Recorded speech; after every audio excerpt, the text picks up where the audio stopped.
To this after 6 races with 5 different winners across 2 continents and 9 weeks. We return to one of the great triathlon venues, our toughest course by far, the biggest crowd we have and with more on the line than ever before. The title races for both men's and women's are wide open. Who can avoid disaster and who can find what it takes to win here in Toulouse? The big crowd is ready for 2 big races, and this is Supertri. So the primary points and the prize money race is decided amongst the teams. Every point an individual athlete earns for themselves goes into their team's total.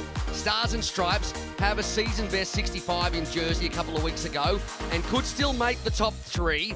They're chasing Brownlee Racing, who in turn are closing on the defending champs Crown Racing, who are in real danger of seeing their title slip away as Podium Racing continue to dominate. Doing it for the team is such an important part of Supertri now. Crown and Podium lock it out. What's great here is you're seeing what it really means to the teams. These guys are really sticking together and doing it for each other. I tell you what, Podium Racing are looking really good right now. Crown has relinquished top spot. Podium 1-2. Crown really hanging by a thread now. This team title is really looking good for Podium at the moment.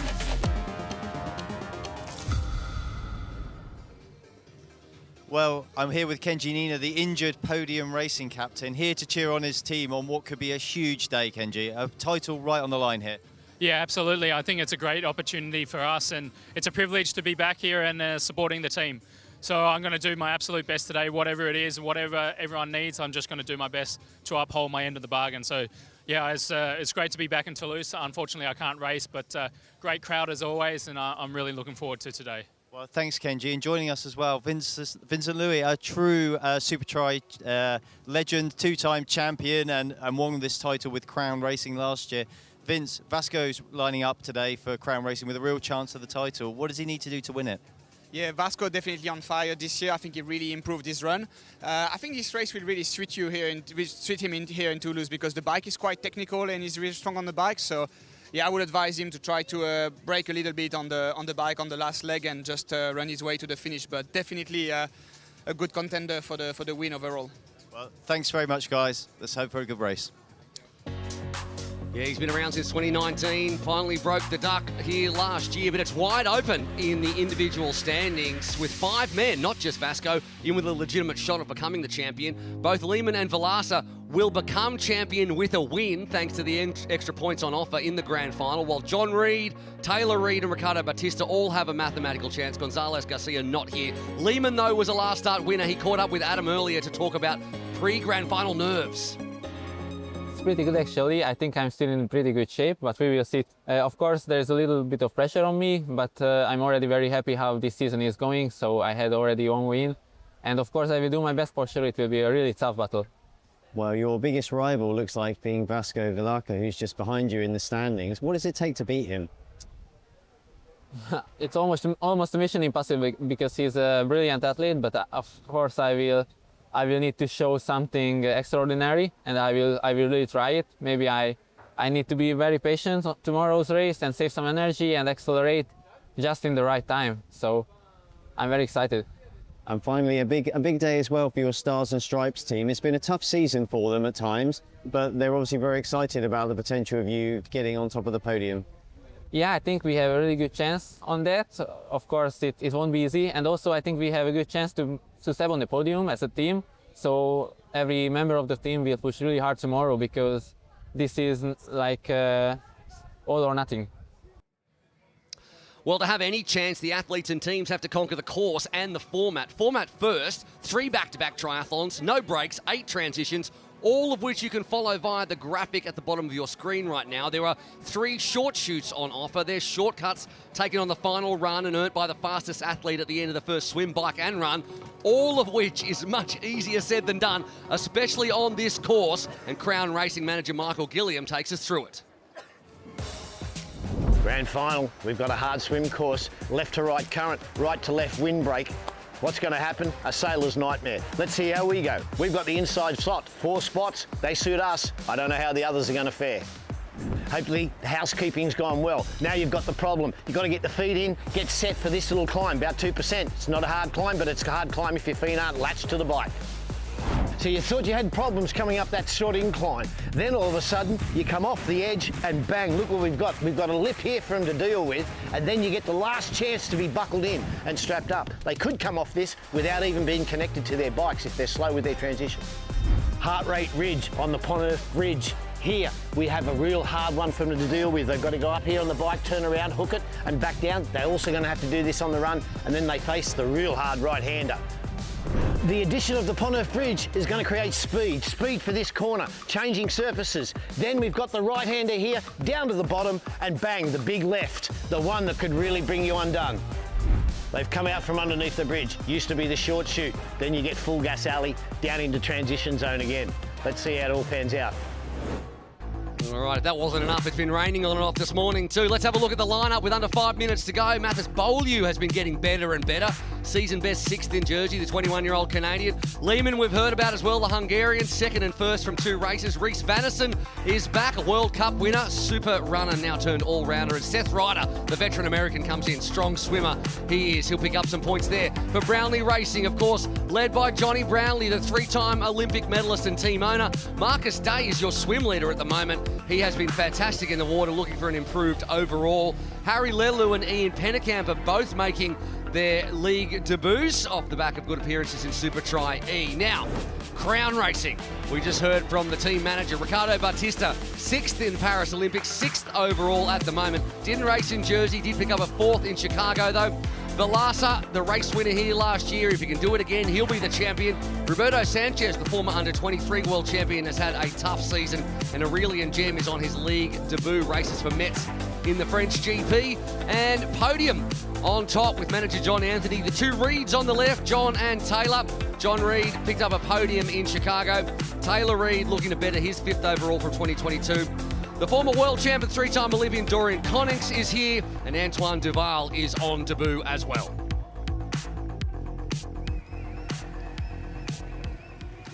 Parker, a big day for you today. You've got a man, Chongor Lehman, your leading man, who's got a real chance of winning this title. He comes in the lead. What has he got to do to get over the line? Schansger just needs to do what he's been doing all season. He just needs to go into this with confidence, and talking before the race, he's definitely confident he can pull this off. I think he's just been on a tear the last couple weeks where he's been winning almost every race that he's done. He did a French Grand Prix last weekend and did really well there. But yeah, he's got to beat Vasco, and Vasco was on my team last year and he won here, so I know he's a big threat. Right now, Schansger's 2 points ahead of him. He just needs to show up and win today, because if Vasco gets right in front of him, then, I mean, I don't know how that would pretty much, with the points being worth more here, Vasco would pass him. And just really quickly, you've got a chance potentially to leapfrog Brownlee and get off the bottom. Just quickly, what do you need to do to make that happen? Every single one of our athletes has to show up with confidence today. It has been some rain on the course. The course is a little slippery, but I feel really good about where we're at. Thanks, Parker. Best of luck today. Thank you. That's one of the great shots. We have arrived here after 9 weeks at the grand final. Stars and Stripes on the left of your screen. They'll have the longest run to the opening buoy. Crown Racing on the right. They get the whole shot in if they can get a good start. It is time to go racing here in the grand final in Toulouse for the 4th time. Let's get it on. Bit hesitant, but a clean start, and they are about 150 out to the opening buoy, and a great start from Marcus Day there in the blue cap, who is immediately taking control. My name is Will McLoyne. Alongside me in the commentary box, as always, the incomparable Annie Emerson is here, and she is practically bouncing with excitement. Annie. I am so excited. I love this venue. The crowds are incredible. It's a brilliant course. Looking there, water temperature 17 degrees. I know it's a bit chillier this morning, around about 15. Marcus Day taking this swim out really hard. He knows how important the points are for his team, and look at him go now. I can see that they're being slightly pushed, I think, down the river. There is a bit of a current in this one here, but Crown, we think, had the best start for the team on the pontoon. Oh, yeah, well, maybe the best start on the pontoon, but as soon as they got off the pontoon, it was Marcus Day leading everybody by a couple of body lengths. He's wanting to have better results overall, but he's been incredible in the water. Already picked up the most swim points out of anybody. Hasn't finished that well. Apart from that, you can see Seth Ryder on the left trying to cut across the veteran American. That was what his Stars and Stripes manager, Parker Spencer, told him to do, and he told Mathis Beaugrand to get right on Seth Ryder's feet, and that's exactly what has happened as they try and cut down. I think that's Taylor Reid in second for podium racing. Yeah, and the current is looking to be a little bit stronger than perhaps what we thought. It will slow now as they've turned that first buoy and head to the next buoy. Just 300 metres. It's chilly in there. I was talking with Torian Konix, who's racing for podium racing this morning, and he said he was really afraid of how cold the water was going to be. But it is only 300 metres, and before you know it, they will be out of the water and on their bikes. Well, the sun has disappeared once again. I was in that water this morning. It was 15 degrees. I was absolutely freezing. The feeling just coming back into my fingers and toes now. We're going to head down now back to Adam Leach, who is with Vincent Lewis. Well, Vince, you've raced this course before, and you're here on the pontoon looking at what's going on. What can you see, and what are these athletes going through in that water? Well, Marcus Day is definitely stretching the pack. He's a good swimmer. He's leading the leaderboard for swimming points, but he's definitely hurting everyone. Crown Racing chose the inside. I think it was a good move, but the current is actually quite strong now, and they got pushed a bit too much and boxed in at the buoy, so they're closing the group now. But transition will be crucial, and that first lap on the bike I think will be really good. But also we have to remember, if they do a good first lap on the bike, they can take the bike points with the fastest bike lap. So it's always good to start at the back and finish the lap at the front. Thanks, Vince. So good to have the two-time champion back here, obviously supporting his partner Georgia, but also just adding so much to the Supertri coverage and giving us a little bit of insight there as a man who was a fantastic swimmer in his time. Really interesting to see Crown Racing, who, as we said, had the whole shot. There they are at the back, 1, 2, 3, 4, and Michael Gilliam will be very upset with that. He will be really upset. I think he liked their position on the pontoon. I didn't. The river goes from left to right in terms of the current, and it's really impacted Crown Racing. Once again, out of the water first, Marcus Day, but this time he's not fighting with anyone. It's just complete fresh air. It is Reid who is in second position. So we picked that. Harry Lelou's had a good swim as well. Then Dorian Konix is fourth out of the water. So it looks like the first short shoot will go as Marcus Day actually goes past his bike and then comes back. It's across the mount line. Brownlee out of the water too there. Seth Ryder, who didn't have a great swim. Bannerson. And there is Vilaça and Sanchez and Jem, and Sanchez has a bit of a slip as he did on the black carpet last time. First short shoot goes to Brownlee Racing, and it's Brownlee 1-2. Lelou having a great transition, and then Reid, Konix, Ryder, Brownlee is your top six. So 3 Brownlee athletes in the top 6 and 3 Stars and Stripes athletes in the top 9. And the first Crown athlete is Vilaça, 10 seconds back. Now, Michael Gilliam said to us before, confidentially, that what he needs is Vasco Vilaça to push his way to the front of the bike. He can't outrun Chongor Lehman, and he needs to ride like a bat out of hell and gap them on each of the rides, because this is a slippery course with multiple changes in surface area. It looks like we're starting to get a few sprinkles again as well. And Vilaça is if he's going to win it, he's going to have to win it on the bike. Yeah, I mean, Chongor Lehman is in the form of his life, but I just wonder, size-wise, he's a lot bigger than Vasco in terms of height, and is he going to find this course a bit more challenging on the run? I don't know. Vasco will be good on this course. He won last year. He knows how to work this course. So let's see. So much to play for and a while to go yet, but the athletes, I think, being slightly cautious on this damp course. Sometimes it's easier when it's really wet. You know what you're dealing with, but here, patches of the road are drying out, but patches are still wet, and that's going to be tricky for some of these riders. Beaulieu, who finished 6th, is all the way back towards the back of the pack there. Second last, and that was a squeezy little moment on that green paint, and this time they come down the hill, very narrow onto the cobblestones here. We have never had an accident here before, touch wood. People are very, very cautious as somebody takes it wide. That was Konix in the back of shot, and they come spilling through into the back end of the course. And a right-hand turn, they'll go under where we used to have the short chute, which is here underneath the bridge. Now it's on the Pont Neuf, which is that little extra spot. There's Jonny Brownlee leading a pack. Vilaça pushing his way forward to the front of this pack and trying to cover that gap. And Beaulieu is at the back along with Antoine Duval, and a little pack forms at the front as they catch Day, and 2 Stars and Stripes athletes are amongst them. The first of 4 bike laps. It's Reid, it's Lehman, who was 6 seconds in arrears and has erased that, and it's Seth Ryder as well. Lehman is one of those athletes that just doesn't put a foot wrong at the moment. He's so cool, calm and collected, and he comes into this race, I think, without any pressure. The pressure really is on Vasco Vilaça today. He desperately wants to take the series overall, but at the moment having to fight his way back into this race. Yeah, it seems like Lehman, he did race in Supertri 3 or 4 years ago, then he had a big break. He comes back in this year and gets a second in Toronto, and then he wins in Jersey, and suddenly he's in podium, in championship contention, and it's almost been a little bit of a surprise for him, the Hungarian, whereas Vilaça has been the bridesmaid a few times and probably feeling the weight of that pressure coming in here, knowing he won here last year and people are expecting him to do that. Now he's trying to push to cover that bike gap as they come around the top of the podium for the second time. There he is in 5th position, and Lehman is allowed to work with that group in the opening part of this bike. Yeah, they're sort of coming back together again now. 4 laps, of course, on this course, and it's going to be fast and furious all the way round. And there's Vasco now. We'll head down now to Michael Gilliam to see what he thinks about that start. Adam. Michael, what's the tactics here? You've got Batista in with Vasco. Was that the plan?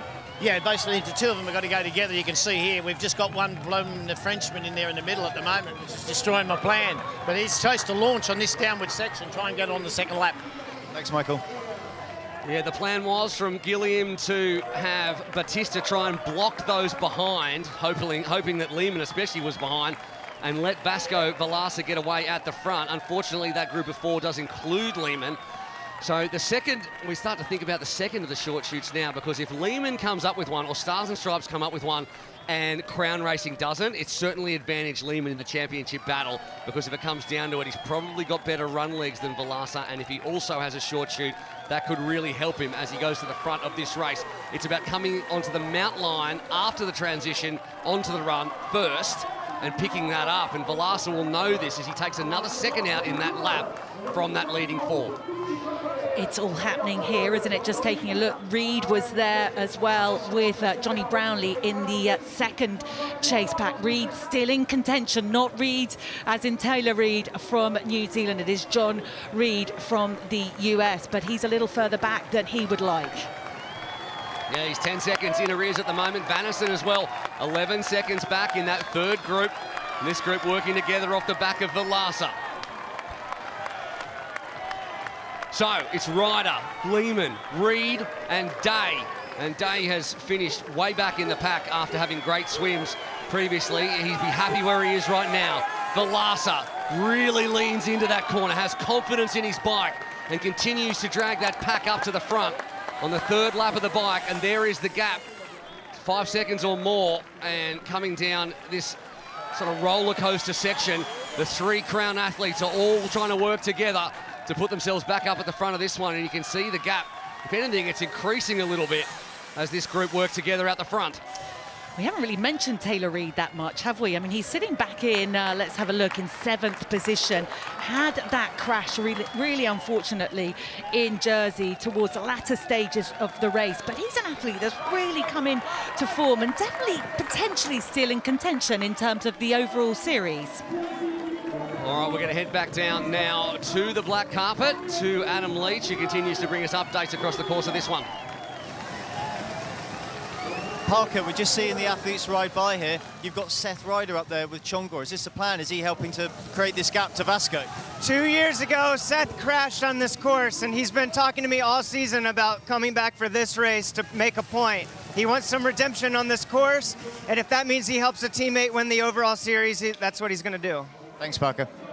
All right, just as he says that, the 3 Crown athletes have dropped from 5 seconds to 8 seconds back.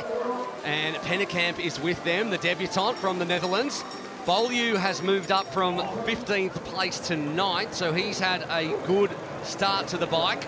And Jonny Brownlee has dropped from about 7th place to 12th. Harry Lello as well came out of the water in 3rd position, and now he's 17 seconds back, so he's finding the going tough as well. This is a great little working group, it really is. And we know that Seth Ryder is a really decent swimmer, but he's a renowned cyclist, and he's absolutely eating up this course right now. Really impressed with Marcus Day as well, the way he's riding on this course, although I think he'll find the run a little bit harder. Yeah, well, in transition, there's some real drama here. Dorian Connings has a flat pack on the rear of his bike. The mechanics here changing the entire rear wheel, but honestly, this is probably going to be the end for him fairly soon, because it's going to be hard to get back into this. Thanks, Adam. That is bad news for Dorian Connings there, the three-time Olympian, obviously former world champion 2022, I want to say.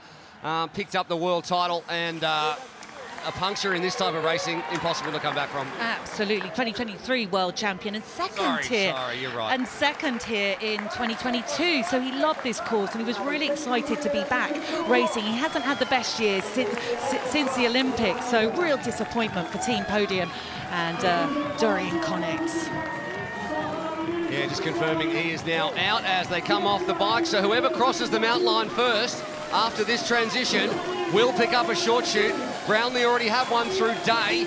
Reed is the only hope then for Podium, but it looks like it could be Lehman getting out. Who's going to get out first? It is going to be Lehman, and Stars and Stripes pick one up. Smart racing from the Hungarian. A slower transition there from Day. Vasco Vilaça won't know who picked that one up, but he won't be happy to hear it is his title rival, and now it's left to him to try and run that gap back. Meanwhile, at the back of pack there's Beaulieu on the right of screen. Then Lelu, Brownlee's in that group as well. Vanison, who's probably the class runner. Reed has come out with he's going to do the entire thing with his swim cap on. And then Antoine Duval's finding things very, very tough. Look at Lehman though, he is so strong. He doesn't know how to go any other way than absolute 100%. Taylor Reed looking really good, and as I was mentioning a little while ago, still in contention to make the podium overall. Marcus Day's just got to work this climb, give everything he's got and not lose too much time, because then he'll have the nice fast descent. Yeah, in terms of the men in that shot, Lehman probably the form runner, although they all are incredibly quick. It's Day who needs to stay in touch with the group, and it's hard to tell what that gap actually looks like between Day and Vilaça, but you know Vilaça has got one eye up on Chongor Lehman out the front. The gap was out to 10 seconds at the start of the run. When we get another split, we'll tell you, and it's only a 1.2k run, so a little bit smaller or shorter than it has been before. And look at Ryder, he is sucking in the big one, Seth Ryder, wondering exactly how Chongor Lehman can be that fast. You know what, this run course is absolutely brutal, Will. I've been thinking about it. You know, they come off the bike absolutely maxed out, and it's straight uphill. All right, into the back end of the course now, and that is a big, big gap. We'll head back down now to Adam Leach with another update from a manager. John, is this a little bit nervy? Dorian Connings out. John Reed struggling a little bit here. This is a little bit of a blow for you today. Yeah, these races are super dynamic, and a lot of people thought we had this nailed, right? I'm not nervous, but you can see a lot of things can happen. So we got to give John Reed some time to catch up, and I think he will. Thanks, John.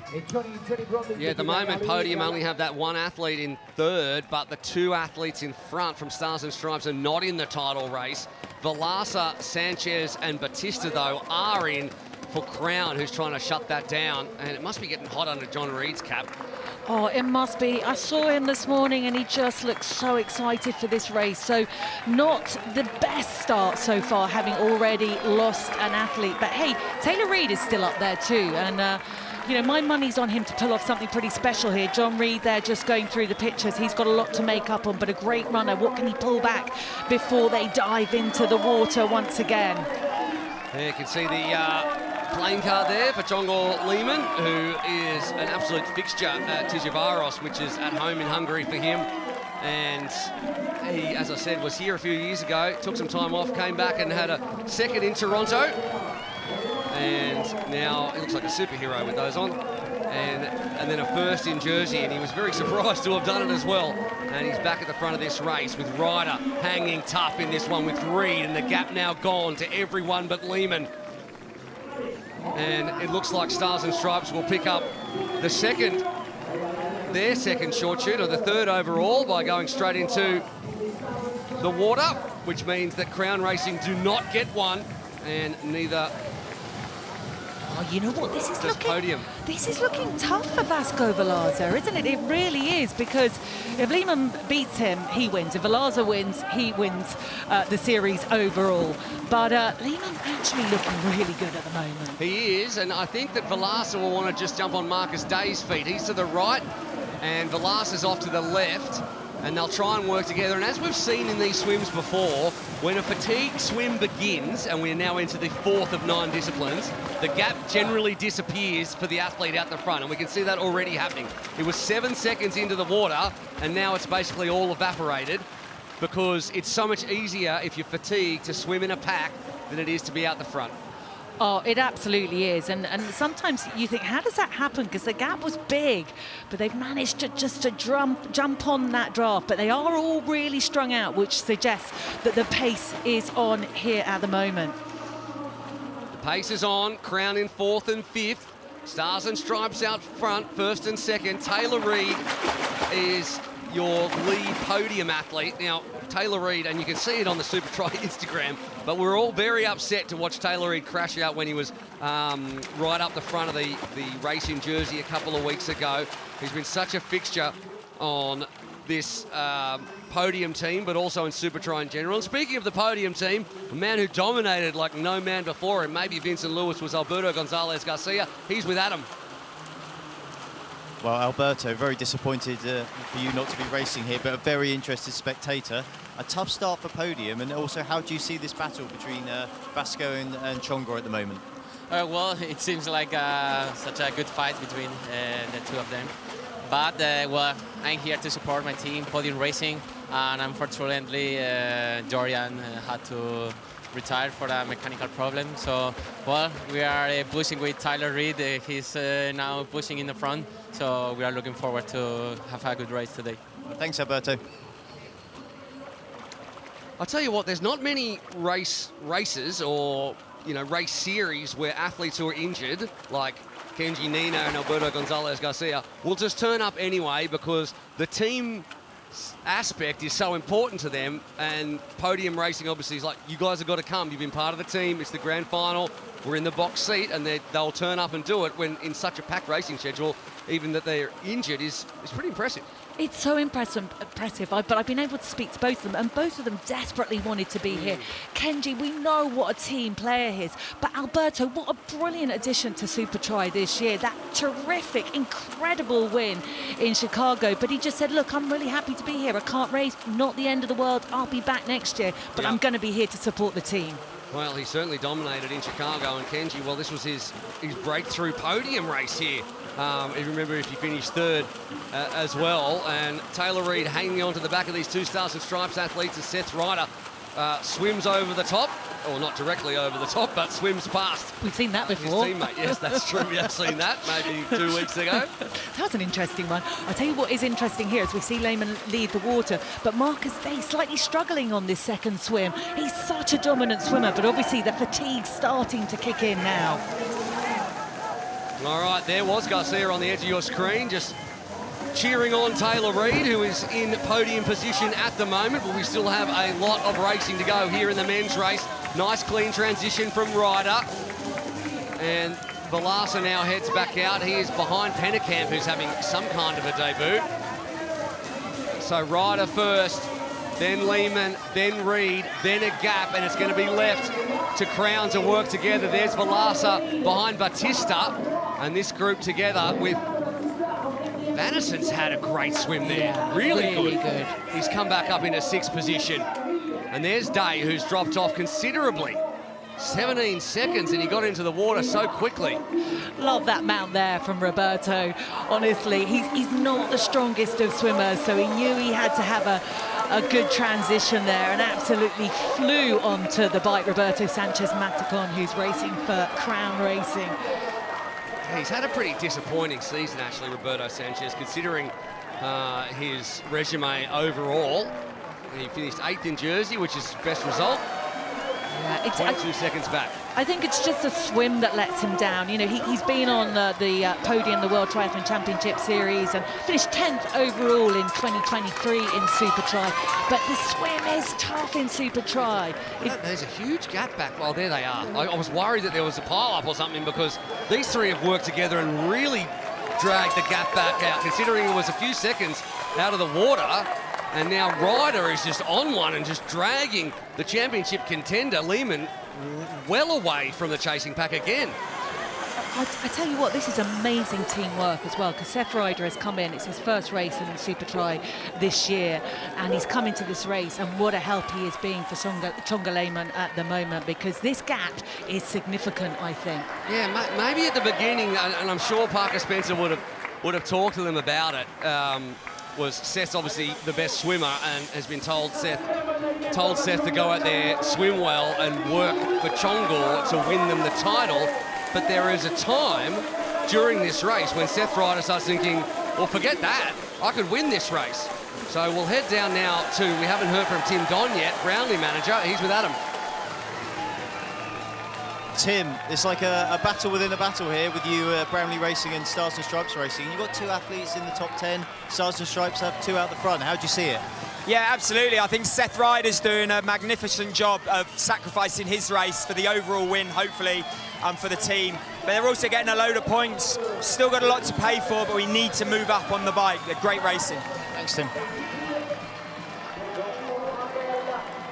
That gap now to the front group and the chasing pack is as big as it has been. 14 seconds between now what is a group of three to the chasing pack with Pennekamp. And again, I have to say, like, he's having a great debut, the man from the Netherlands. Vilaça and Vanison, who's had a great middle part of this race, and Batista, and then a further 6 seconds back to John Reid. So we're all backing Taylor Reid, the Kiwi, to find himself on the podium, and right now it's looking very, very good. It depends how many matches Seth Ryder has burnt, but at the moment, if he's either doing it for his teammate or he's doing it for himself.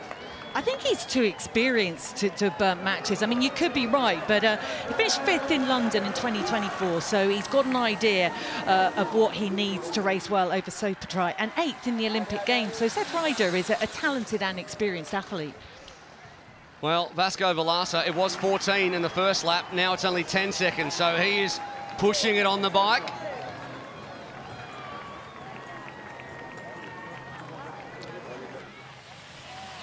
Pennekamp, I should say, I mean, he's been in some kind of form. He was 11th in the World Triathlon Championship Series in Kalavivari recently. But, you know, we see people coming on debut, and it takes a special athlete to compete on debut in this format and style of racing, because it's so different to what these athletes are used to. We'll get another update on the splits. It went down to 10 seconds between Lehman and Vilaça, or the first and second pack. We'll get an update right now and see where they're up to, but I think it might have gone back out again. There you go, 13 seconds to Vilaça, Pennekamp, Batista and Vanison. I think Vilaça has the wrong legs to pull something back and to get... Whoa, and that was close coming around that corner there. He leans right into it and doesn't want to take up too much road if he doesn't have to, but he's going to have to be cautious, because he needs to stay on his bike if he's going to have a shot at this overall title. Jonny Brownlee, 35 seconds back on our screens, 28 on yours, so regardless, it's half a minute, which is way too much in this style of racing. Vilaça back on the front of the pack. Well, Vince, you're watching on here. You know these athletes so well. Seth Ryder's going so hard out the front. Has he gone too hard, or can he keep this up? Yeah, no, I think Seth is doing great. He's using the course as his advantage. He's really technical on the bike. I think this next run is going to be decisive for him. If he can stick with Chonga, that'll be really good. But yeah, definitely the next run is going to be really decisive for Seth. But yeah, I'm really impressed and really happy for him. Thanks, Vince. He did look like he was digging pretty deep at the back end of the first run, Seth Ryder, but he's got a little bit of a cushion back, and he can certainly swim his way back into things if needed. And Lehman will be happy as well that he has a strong swimmer in Taylor Reid alongside him. So he's got two great swimmers who can continue to drag him away from the pack. I think these three need to kind of stick together if they can, but it'll be difficult because, as you said, this run All things can happen in the run, that's for sure, and gaps can quickly form. But if these three can work together in the water, then they will have a chance of staying away from the chasers. Yeah, 3 and 4 are good-sized groups around a course like this. As we get an update from our timing team that Antoine Duval, who was a minute 20 back on the last lap, has fallen more than a minute 30 in arrears, and that means that he is eliminated. So anyone who's further than 90 seconds back when they enter the black carpet on any lap of any discipline is done for the day, and that he is the first. Probably not the last, though, such as the pace up at the front. And the pace is ferocious. Vanison having a really, really good race. Really good to see. He's so well known as a runner and sometimes struggles on the swim. The young athlete who is part of Project Podium having a really, really good race here. The other one we should talk about a little bit more is Vasco Vilaça, the Canadian, who I think back in January was injured. He wasn't really doing anything in the sport. He didn't know whether he wanted to continue or not, and he reached out to Parker Spencer and said, give me a shot.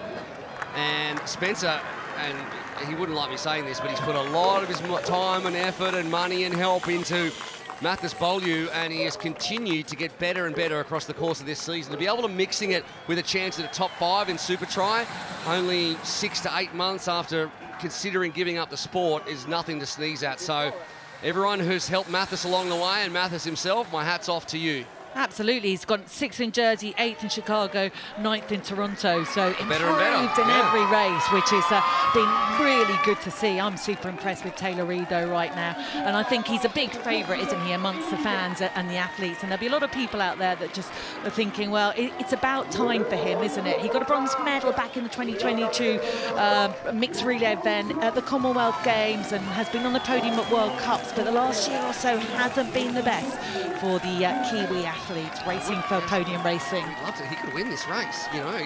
He looks strong, and then 2 weeks ago he just said, I was on one. It was one of those days where everything felt easy, and then he ditched the bike on that treacherous roundabout. And he admitted it, didn't it? He said it was my fault, put my hands up, you know, I was too over keen there. So great to see an athlete, or hear an athlete, not blaming anyone else but himself. We're going to see soon who the managers have decided to give the short shoot to, and that shortcut is no longer under the bridge, it's on the Pont Neuf, and it's down to Parker Spencer and Tim Don to decide. And I'd be very surprised if it doesn't go to Chongor Lehman from Parker Spencer, and Vanison back out on the run with Batista. So the young American alongside the man from Portugal who was 6th in the Olympics, Ian Pennekamp, the Dutchman, and another Portuguese legend of racing, especially Supertri racing, is Vilaça, and they're still stuck together. The gap's now big back to Sanchez Mantecon. And out the front again, he just goes off on one. He's nice and tall, big, long, loping stride. And Chongor Lehman will probably end up in the water on his own for the final swim. He is such a talented and very, very likeable athlete. I just think that we're going to be seeing a lot more coming from Lehman, from Hungary. Chongor Lehman racing for Stars and Stripes. He's been a brilliant addition to the Stars and Stripes racing team this year, but it's Witherspoon, and I tell you what, I think that Vilaça will be very happy for the company that he has around him now supporting him, because it's not been the easiest of days so far for Vasco Vilaça, who came into this race really as the series favourite. Gaps now coming back to Taylor Reid, who could be caught by Reese Vanison on this one, which could help the rest of the athletes swim their way up to Lehman, who'll go into the water on his own. Riders managing to hang on to him. Vanison, who started the run 2 seconds behind this group of 3, is now in front. And we continue on this run leg. We'll go back to Adam, an update. Adam, what have you got? Yeah, the short shoots are being awarded here. Chongor Lehman has got it for Stars and Stripes, so that's a big advantage to him in trying to get this title over the line. And Tim Don Brownlee Racing has given it to Ian Pennekamp. Oh, no surprise there. Pennecamp's having a great race on Taboo, as we said. Yeah, what an incredible first Supertri race for the 24-year-old. He had a really solid performance in the World Triathlon Championship Series in Karlovy just at the beginning of September and finished 11th there, 9th at the European Championships. But, you know, you talked about athletes who come here and race for the first time, and it's not easy. But Ian Pennekamp at the moment, racing for Brownlee Racing, having a brilliant debut here in Toulouse. He's raced Supertri E, but that's an entirely different beast. Can't wait for that one at the start of 2026. Finished 10th in the finals there, the 24-year-olds.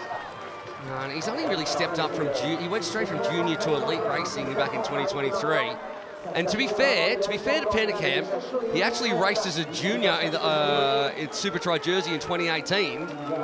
You know, when we had those junior races. Absolutely. A few athletes have done that. It's great to see that. Yeah, brilliant.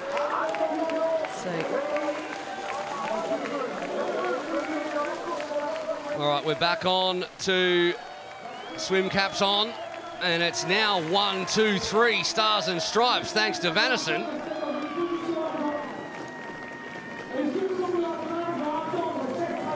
And out they come. Michael Gilliam waving, not the white flag, just the white hat at the moment. And a slip there from Chongor Lehman. He'll only lose a second or two, but that could be crucial. You can never sit up in this sort of racing. You really can't, because as we know, it's certainly not over until it's over. And there is normally some sort of drama in Toulouse, but at the moment, Lehman is up and back in the water. So the short shoots won by Stars and Stripes and Brownlee Racing, going to Chongor Lehman and to Ian Pennekamp, and they are into the water after 2 stages of fast and frantic racing for the final time here in Toulouse. With 1 swim, bike and run to go, it is Stars and Stripes 1 and 2. They've been together all day.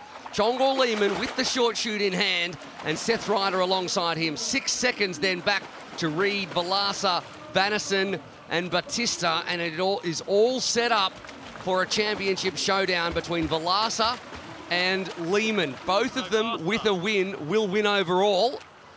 And there are other athletes in with a shot too. Taylor Reed with a slim mathematical chance. Ricardo Batista as well. But really, it's all about those two.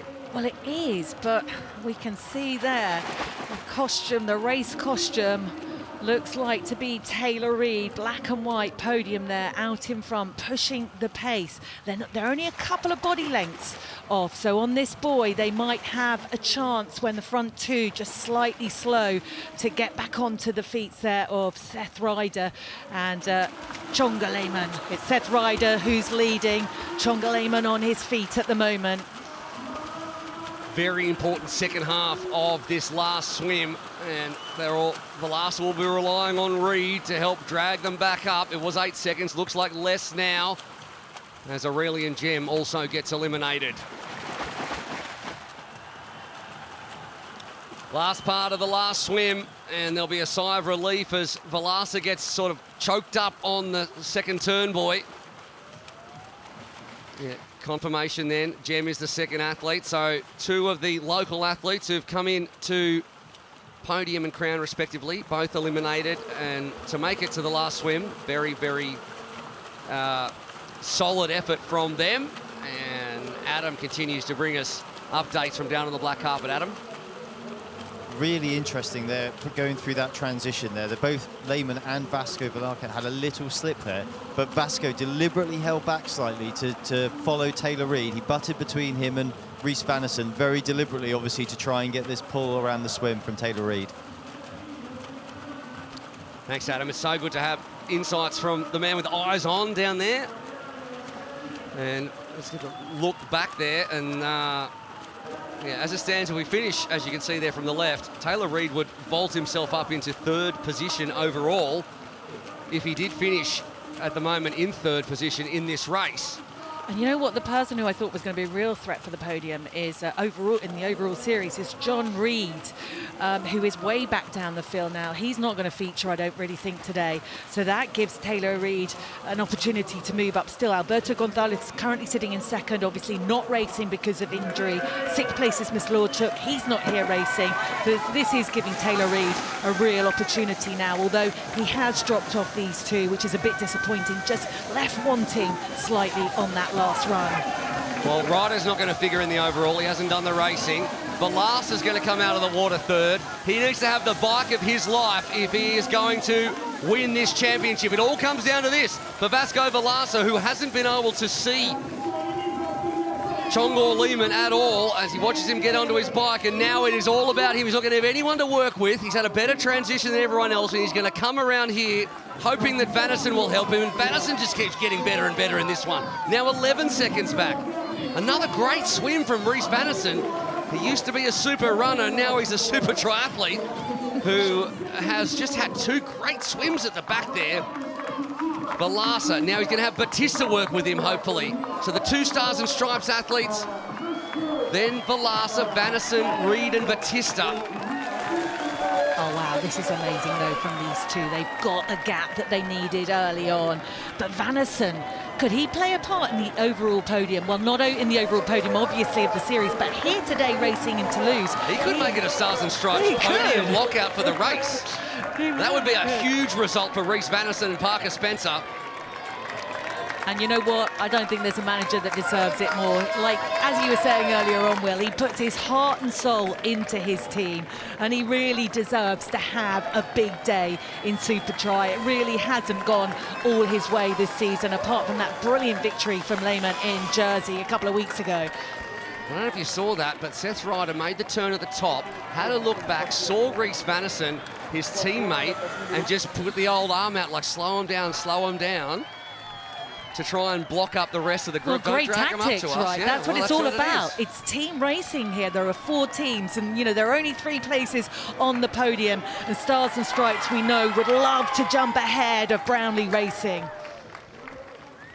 I don't know what the best result Seth Ryder has ever had, but I can confidently say that he has never been on the podium. 5th in London in 2024. There you go. Well, he is having the race of his life in Supertri, there's no doubt.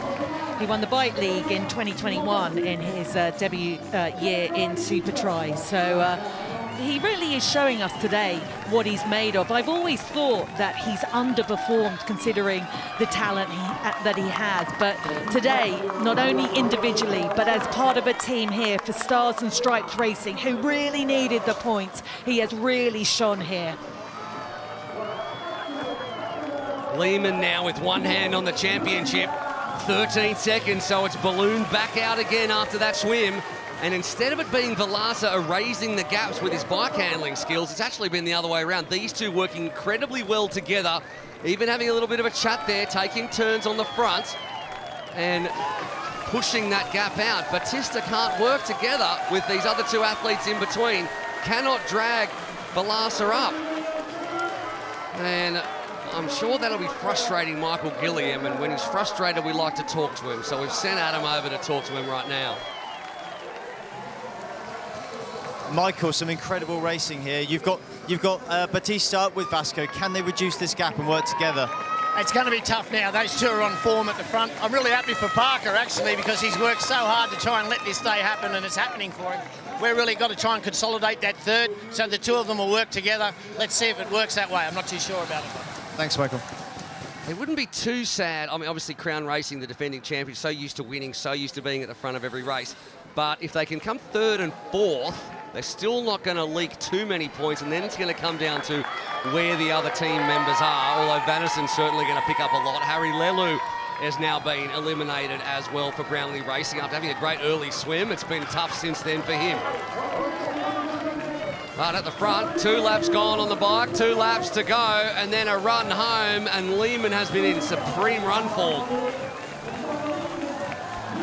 I mean, look at the effort on his face. I've never seen, well, all these athletes are taking nothing away from any of them. This is brutal racing. This is the toughest short course racing you will get in triathlon. And they all give 100%, but there's something about Lehman. He's just out there. He's absolutely on the gas the whole way through. It makes me feel better because I have the same face on the old My Whoosh Zone 2 ride.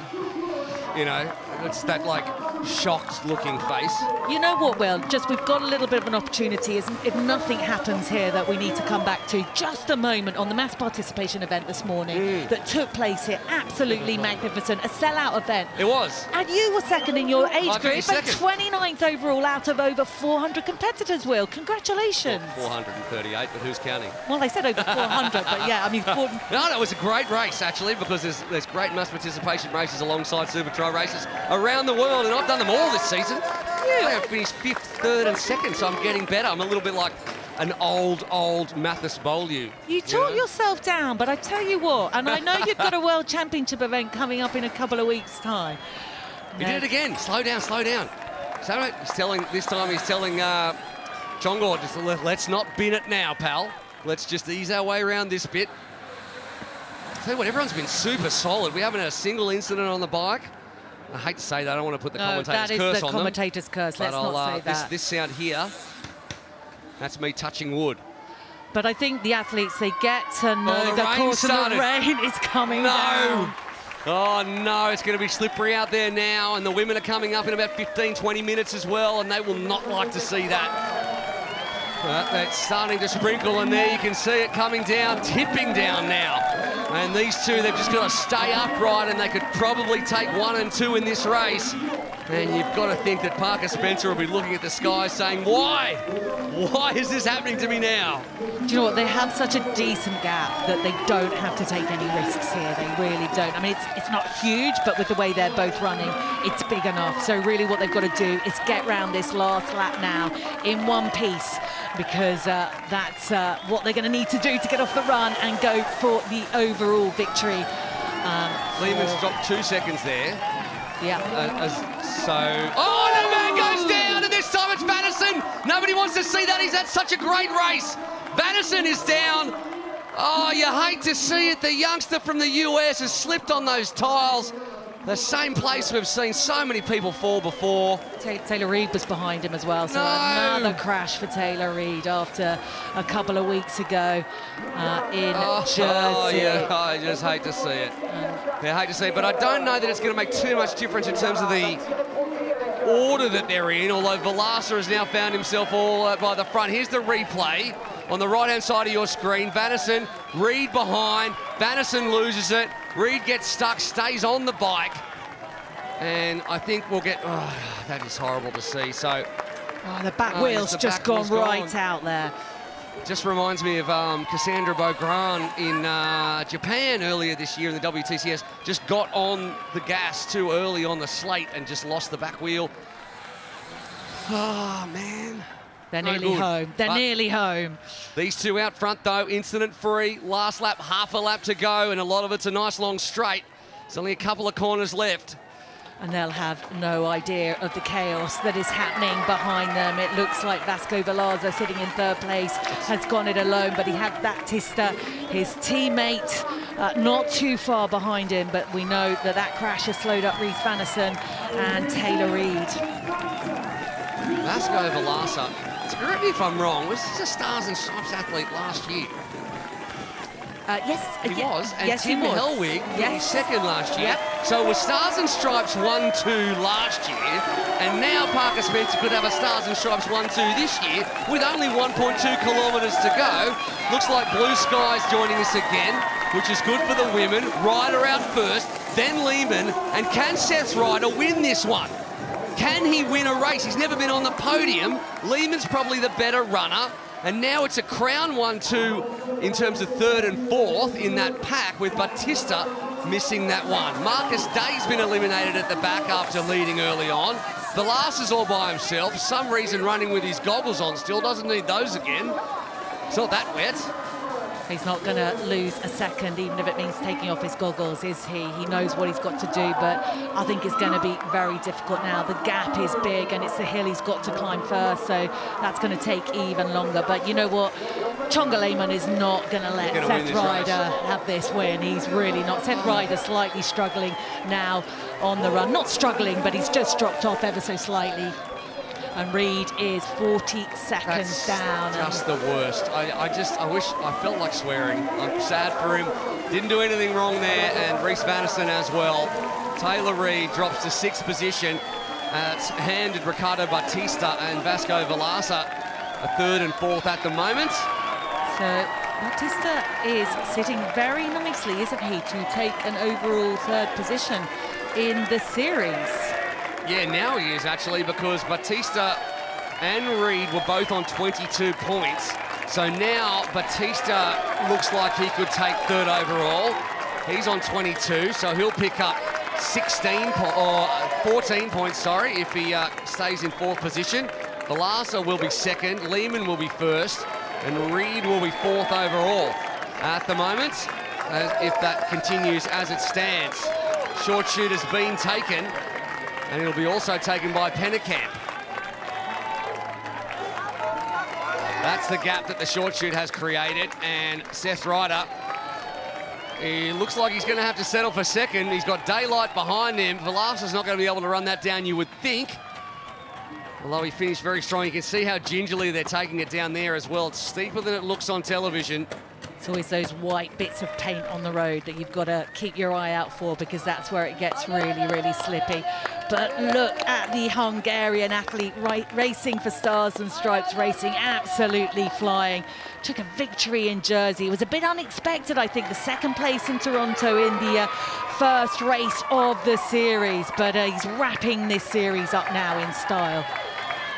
He certainly is, and Seth Ryder looks behind, has a little grin to himself, and he thinks, oh, I'm about to find myself on the podium. Even has a chat with someone alongside him as they head along the bottom, which means we're only one finishing straight away from a win here for Stars and Stripes, a 1-2 lockout and a championship for Chonga Lehman, who has just been in supreme form in all formats over 2025. Seth Ryder will have his best ever, and Vasco Vilaça, well, he's in the position now that Hayden Wild was in last year, unable to catch up to the 2 Stars and Stripes athletes. The difference, though, for Vilaça is that he's got both shoes on, unlike Wild last year. But it is Chonga Lehman. He is going to be not only your race winner, not only going back-to-back on the wins, but he is your championship winner as well. The Hungarian wins again. Jersey, Toulouse, and a title, and Stars and Stripes, they go 1-2 again here in Toulouse. Vilaça just could not catch up. He'll finish 2nd overall. Big hugs from Parker Spencer to Lehman. He could not be happier with that. Only one incident, and that handed Batista a 4th place and 3rd overall in the championship at the expense of Taylor Reed and John Reed, who had a difficult race. No one behind them for quite a long time. I think it's going to be the debutant Ian Pennekamp, the Dutchman, who finishes with a 5th on debut, takes the short shoot, gets himself home as the lead athlete from Brownlee Racing, and he looks like he's enjoyed his first day out on the big stage. Yeah, brilliant first outing for Pennekamp, and here comes Taylor Reed. He's going to have to settle for 6th place, and it's a disappointing day for him, it really is. And Rhys Vanassen, who came off his bike just out of the transition from swim to bike. Reed came back with an 8th overall, and Brownlee has moved himself up into 9th, so Reed improved and Brownlee hung on, but he's nearly a minute 20 back. The team owner from Brownlee Racing, and Rhys Vanassen, he'll still be happy with that, to be honest. He's had one small incident that's marred an otherwise excellent race. Roberto Sanchez, the 3rd Crown athlete to come in 10th position. Solid performance there from Sanchez, it really is. But I wonder if Vanassen will be kicking himself, going, what could have happened? Because I think when you looked at that group as it was together, he potentially was even quicker than Vilaça on the run. But listen, there will be another race, there will be another day. Michael Buchek hyping up the crowd as he does. You can see him there as he's cheering back Mathis Beaulieu home, the Canadian. 21 years of age, he's been in basically 11th for the second half of this race, all by himself, and he crosses over and he'll move up into, I want to say, 6th in the championship, maybe 5th. We'll have a look at the points when they come out.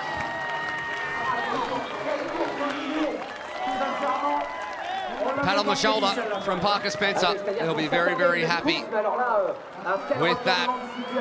But the man they chased all day was Chongor Lehman, and they just could not catch him. He stayed strong, didn't worry about the issues happening behind him, and continued to be the consistent athlete that he was needed to be to win the championship title.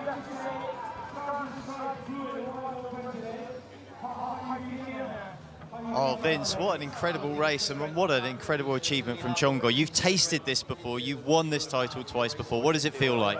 Yeah, no, it's crazy. I mean, when you go down to the wire for the last race, obviously you gotta play your cards, and I think Chongor was really strong lately. He's strong on these distances, so no, he was really good, great racing. Honestly, he did not let Vasco breathe at any time, and after a bad swim, I think Vasco was always on the back foot, but Vasco fought hard, and I think by team they also quite good crown racing. But yeah, no, definitely Stars and Stripes, kudos to them. I think it's the only team finishing with 4 athletes. That says a lot. But yeah, it's really good. And now onto the women's. I hope Georgia can have a bit of a go at the title. Yeah, well, absolutely. And just really quickly, does Chongor owe a beer or something to Seth Ryder tonight? Well, we'll see him. MG is happy enough with second overall, and if we can manage to pass podium, because they had not the best day today on the men's, so we'll see how we can go. Yeah. Well, thanks very much, Vince. Cheers. Thank you.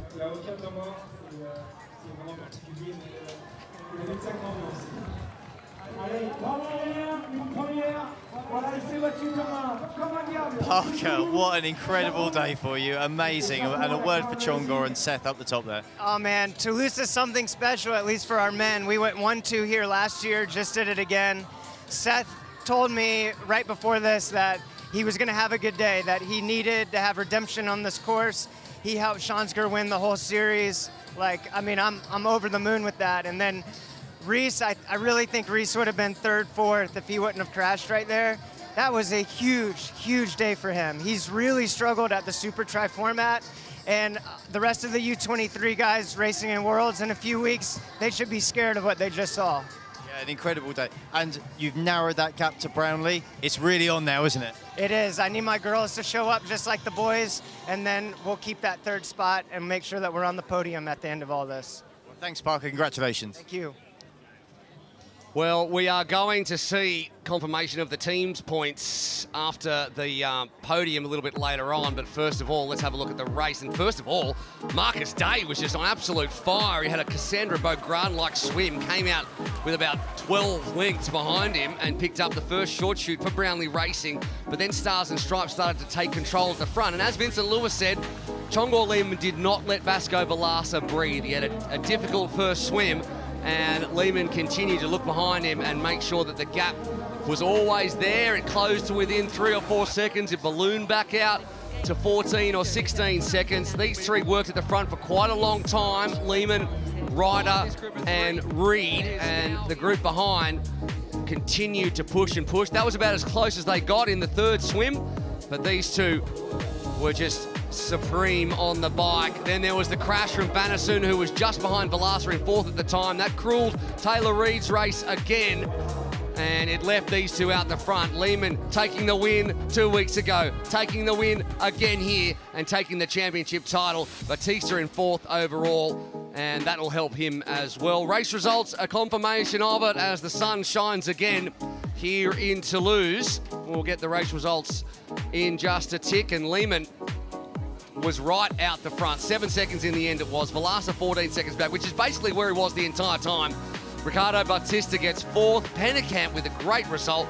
Reed, unfortunate to finish 6th, with Bannerson 7th, and then John Reed got better during the race to finish in 1:16 back.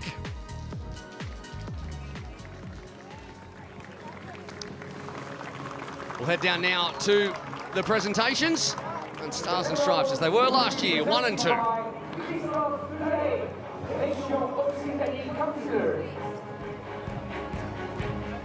In third place, from Portugal, representing crop racing, Vasco Vilaça.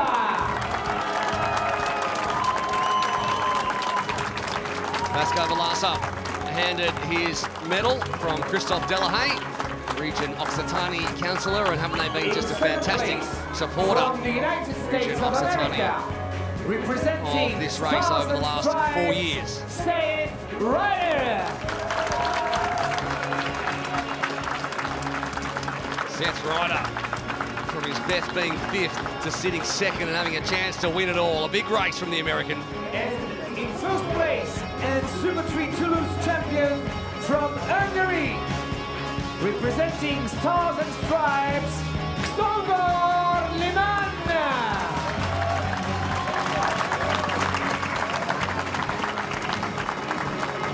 A watershed season for Jonny Lehmann takes another step forward.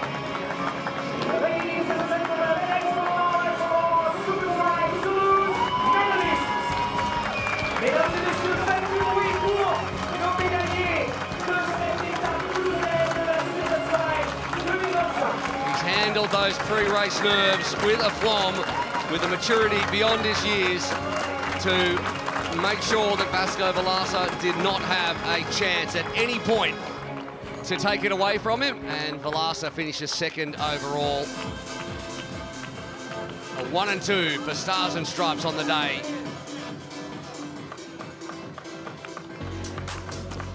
Here are the league standings, a confirmation of extra points on offer for Toulouse. Lehmann jumps out to, in the end, a 6-point lead from Vilaça. Ricardo Batista jumped himself up from 6th into 3rd with 14 points, and Taylor Reid moved from 5th to 4th. John Reid, on the other hand, moved from 4th to 5th, so the two podium athletes swapping positions. Alberto Gonzalez injured on this one, and Mathis Beaulieu finishes with 6 points to go, 24.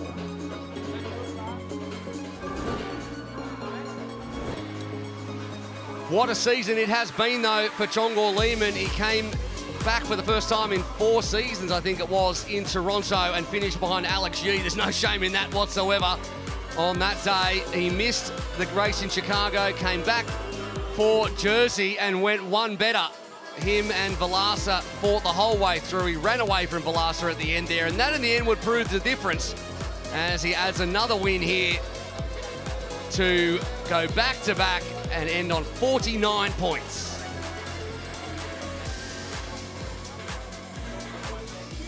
Jonny, many congratulations there. What an incredible day for you. Awesome, man. I'm almost speechless. It was just crazy. From the beginning till the end, we were like working perfectly with Seth. It was just a dream team. We were working very well on the swim, on the bike, and on the run as well.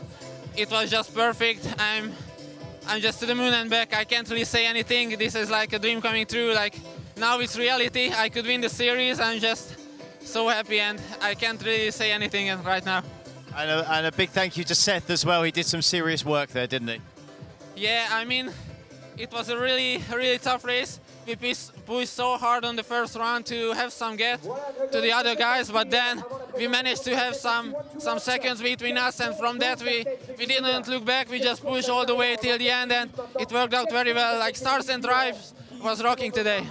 Thank you very much, Jonny, and many congratulations. And let's bring in Vasco here. Jonny today, and Jonny and Stars and Stripes in particular, just so strong out there. Yeah, indeed. I mean, they really worked so well as a team. It was really hard for me seeing Seth in the front, together with Jonny, helping each other. I had to do the work by myself. Didn't get that much help. I kind of feel like I kept the same gap the whole time. We had around 10 seconds. I did my best. Just really congrats to Jonny for the title. Incredible. And I'm also really happy to see Seth come here, put on such a good performance, helping his team so well. Really good to see. Well, thank you, Vasco, and still many congratulations on second. That's a huge achievement. Well done to you. Thank you so much. Yep, thank you. And let's bring in your teammate here, Ricardo. Well, I just had the lovely moment, Ricardo, where I got to tell you finished third in the series and you didn't know. Well, congratulations. How are you feeling? Yeah, I'm feeling amazing. Like, I was not expecting to finish third in the series. I think I had no podium during all the season, but I had a couple good finishes, and it's really nice to finish on the podium on my first Supertri season, and I'm really looking forward to the next year and maybe stepping up on the podium. So I'm still really surprised and I'm really happy for it. Well, many congratulations. A fantastic achievement from you. Just shows what consistency can do over the season. Well done. Yeah, thank you very much. See you next year. What a happy man. I love that. Well done, Ricardo Batista. Have a look at this, though. Podium racing at the moment took only 28 points from that race, and the gap has gone from 40 points to 20 points, so all the pressure on podium for the women's race. Meanwhile, Stars and Stripes have leapfrogged Brownlee Racing and are 2 points ahead in the race for the team's podium. So it is all up for grabs, and the women's racing is only minutes away.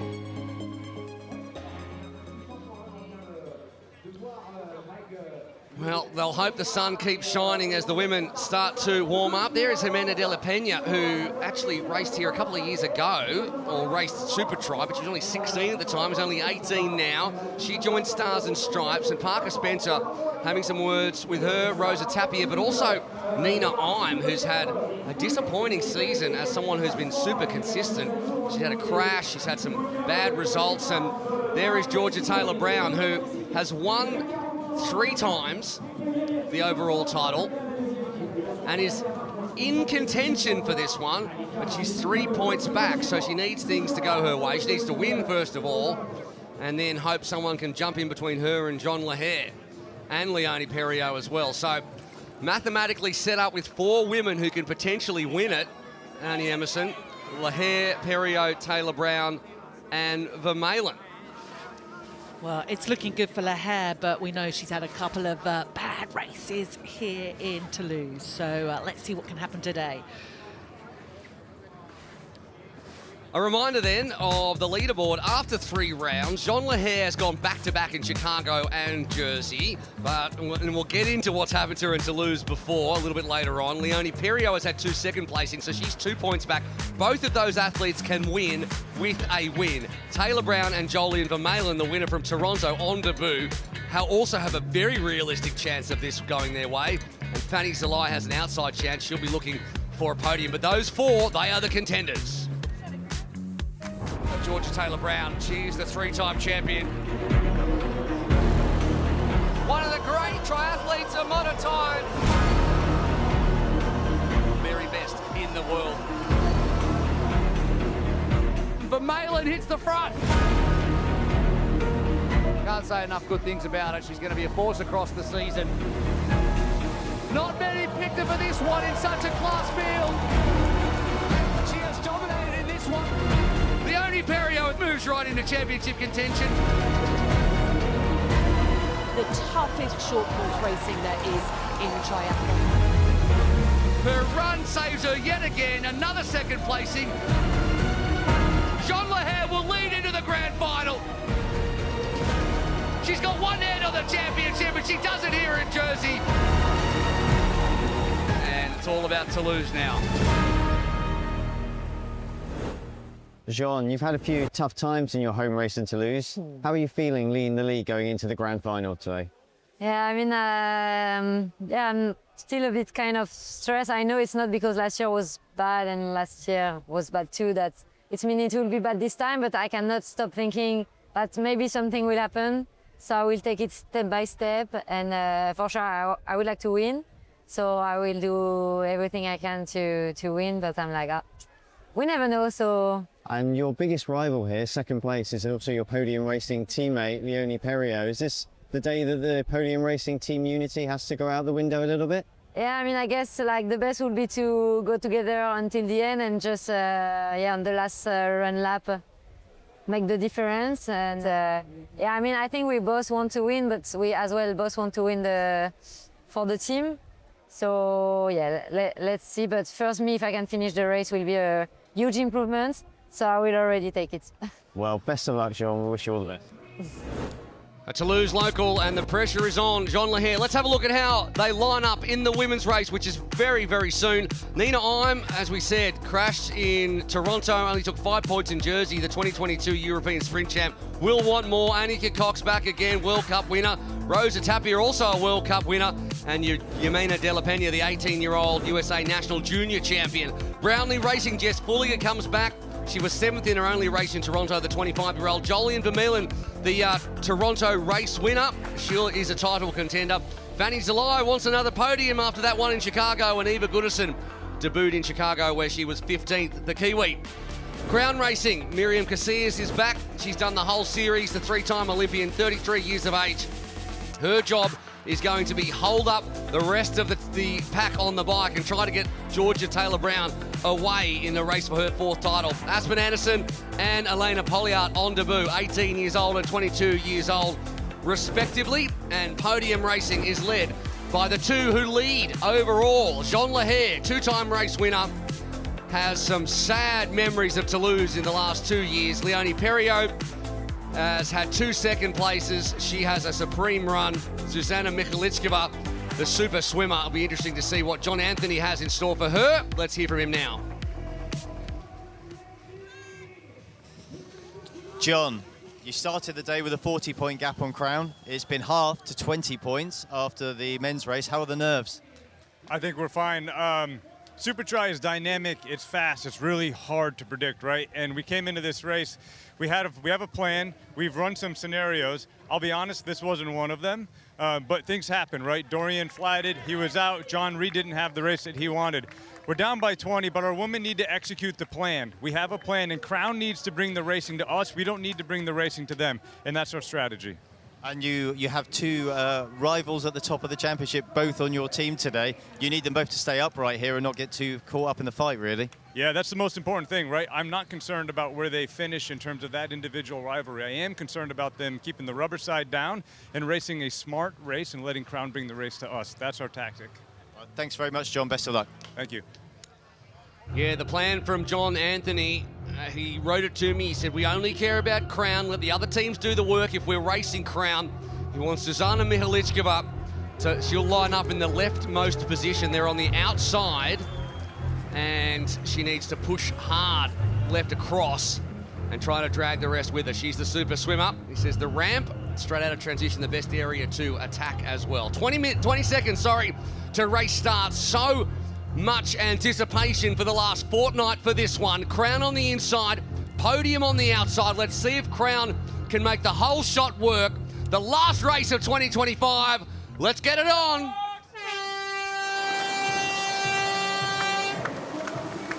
Solid, even start now, and Crown on the right-hand side. Georgia Taylor-Brown will be hoping for a better swim than she's had in recent times. Took some time away from the sport, and it's certainly shown in her swimming, if not in the other areas of her racing. And someone out the front there for Crown who's doing a pretty solid job alongside one of the Brownlee athletes. Yeah, it's a tough starting position that the Crown have had. We saw it in the men's race, and I think the managers thought it was the best line to take. But let's have a look and see what happens. Got another 100 metres before or a little bit less now before they hit that first buoy. But the pressure is on GTB today, because really looking at Crown Racing, Miriam Casillas will race well for sure. She will pick up some points, but they've got a couple of new athletes making their Supertri debut here in Toulouse. So the pressure really on Georgia Taylor-Brown to pick up the points for Crown Racing today. Do you think so, though? Because, I mean, she's not leading. So people are not really expecting her to be able to. Yeah, but she's the underdog for this one. Yeah, but in terms of the points that Crown need, perhaps, as well. Oh, they definitely need the points. Yeah, there's no question about that. So the pressure is on GTB to pick up the points for her team, particularly when we look at podium racing, who are so strong in the women. They by far have the strongest team here today with Jan Lahair, Zuzana Mikhalichkova, who's improved from race on race. It's a lie out the front, though. It's Fanny Zelai. Fanny Zelai leading to the first buoy. She's gotten better and better in the water over the course of the season. And she is amazing in the water. I marked her down as being one of the leaders here today. I chatted with her. She's changed her swim coach, and I tell you what, it has made so much different. The other athlete to look out for is Jolyon Vermeulen as well, and Mikhalichkova as well as the other swimmer I think we should be looking out for here. Well, there's 3 Brownlee athletes up the front, and that's Georgia Taylor-Brown, who's fighting with one of them in second position. As we'll go back down now to Adam Leach, as he does, giving us an update from the black carpet. Well, I'm joined here by Vincent Lewis again, and more than an interested observer in this race, with your partner Georgia Taylor-Brown competing today, trying to win an incredible 4th Supertri League title. How is she feeling coming into this? What kind of form? What does she need to do?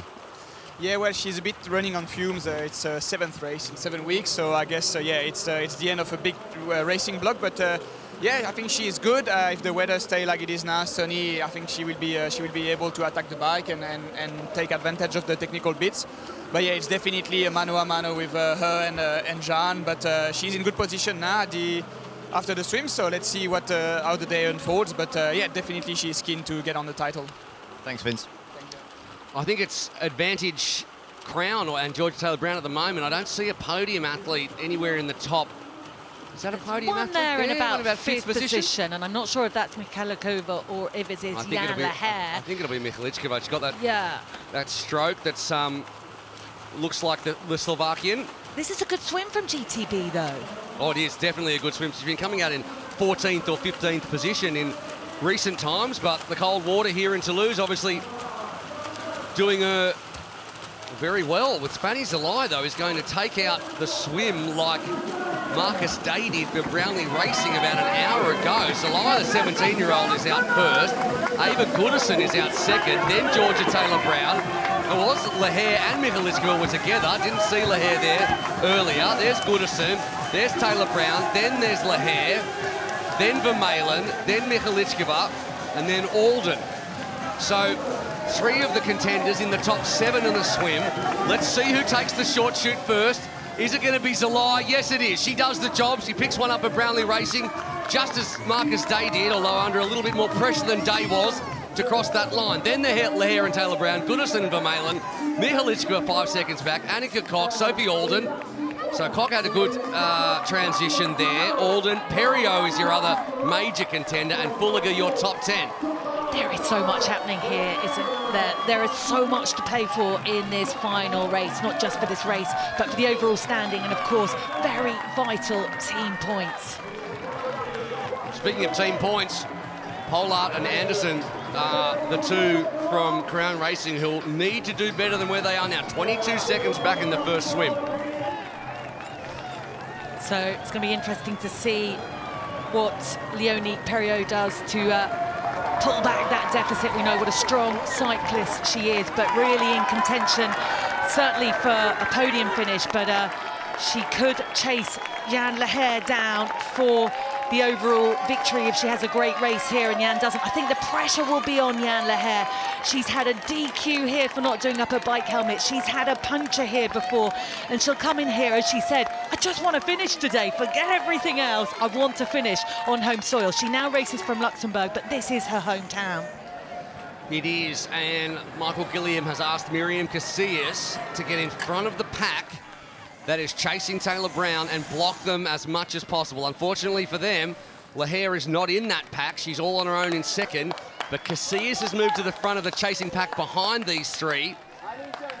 Is attempting to anyway. We don't see her there. She's there. She is there in the back of the screen, so she needs to get in front of as many athletes as possible. Perriot hopefully included, and there she is, Leonie Perriot, behind Alden, with Tapia behind alongside all the Stars and Stripes athletes. And there's Nina Ime as well, who just hasn't had the season that she'd want to have. So at the moment, it's working out for Michael Gilliam in terms of the race win. And Taylor-Brown's looking behind her thinking, do I need to do all this by myself? I've done it before, should I do it again? She likes the gap, I think. I mean, they're close, but if she attacks this climb now, we've seen her do it before in Supertri Racing, where she goes off the front early on, and this is a really good start for GTB, it really is. It was 1, 2, 3 in Chicago. They're the same down there in this one, and Tim Don will be happy for Fanny Zalai. Tim, that was a tough men's race for Brownlee Racing there, wasn't it? And Stars and Stripes just overtook you, but this is looking good in the women's, and you've got Jolien still contending for the title.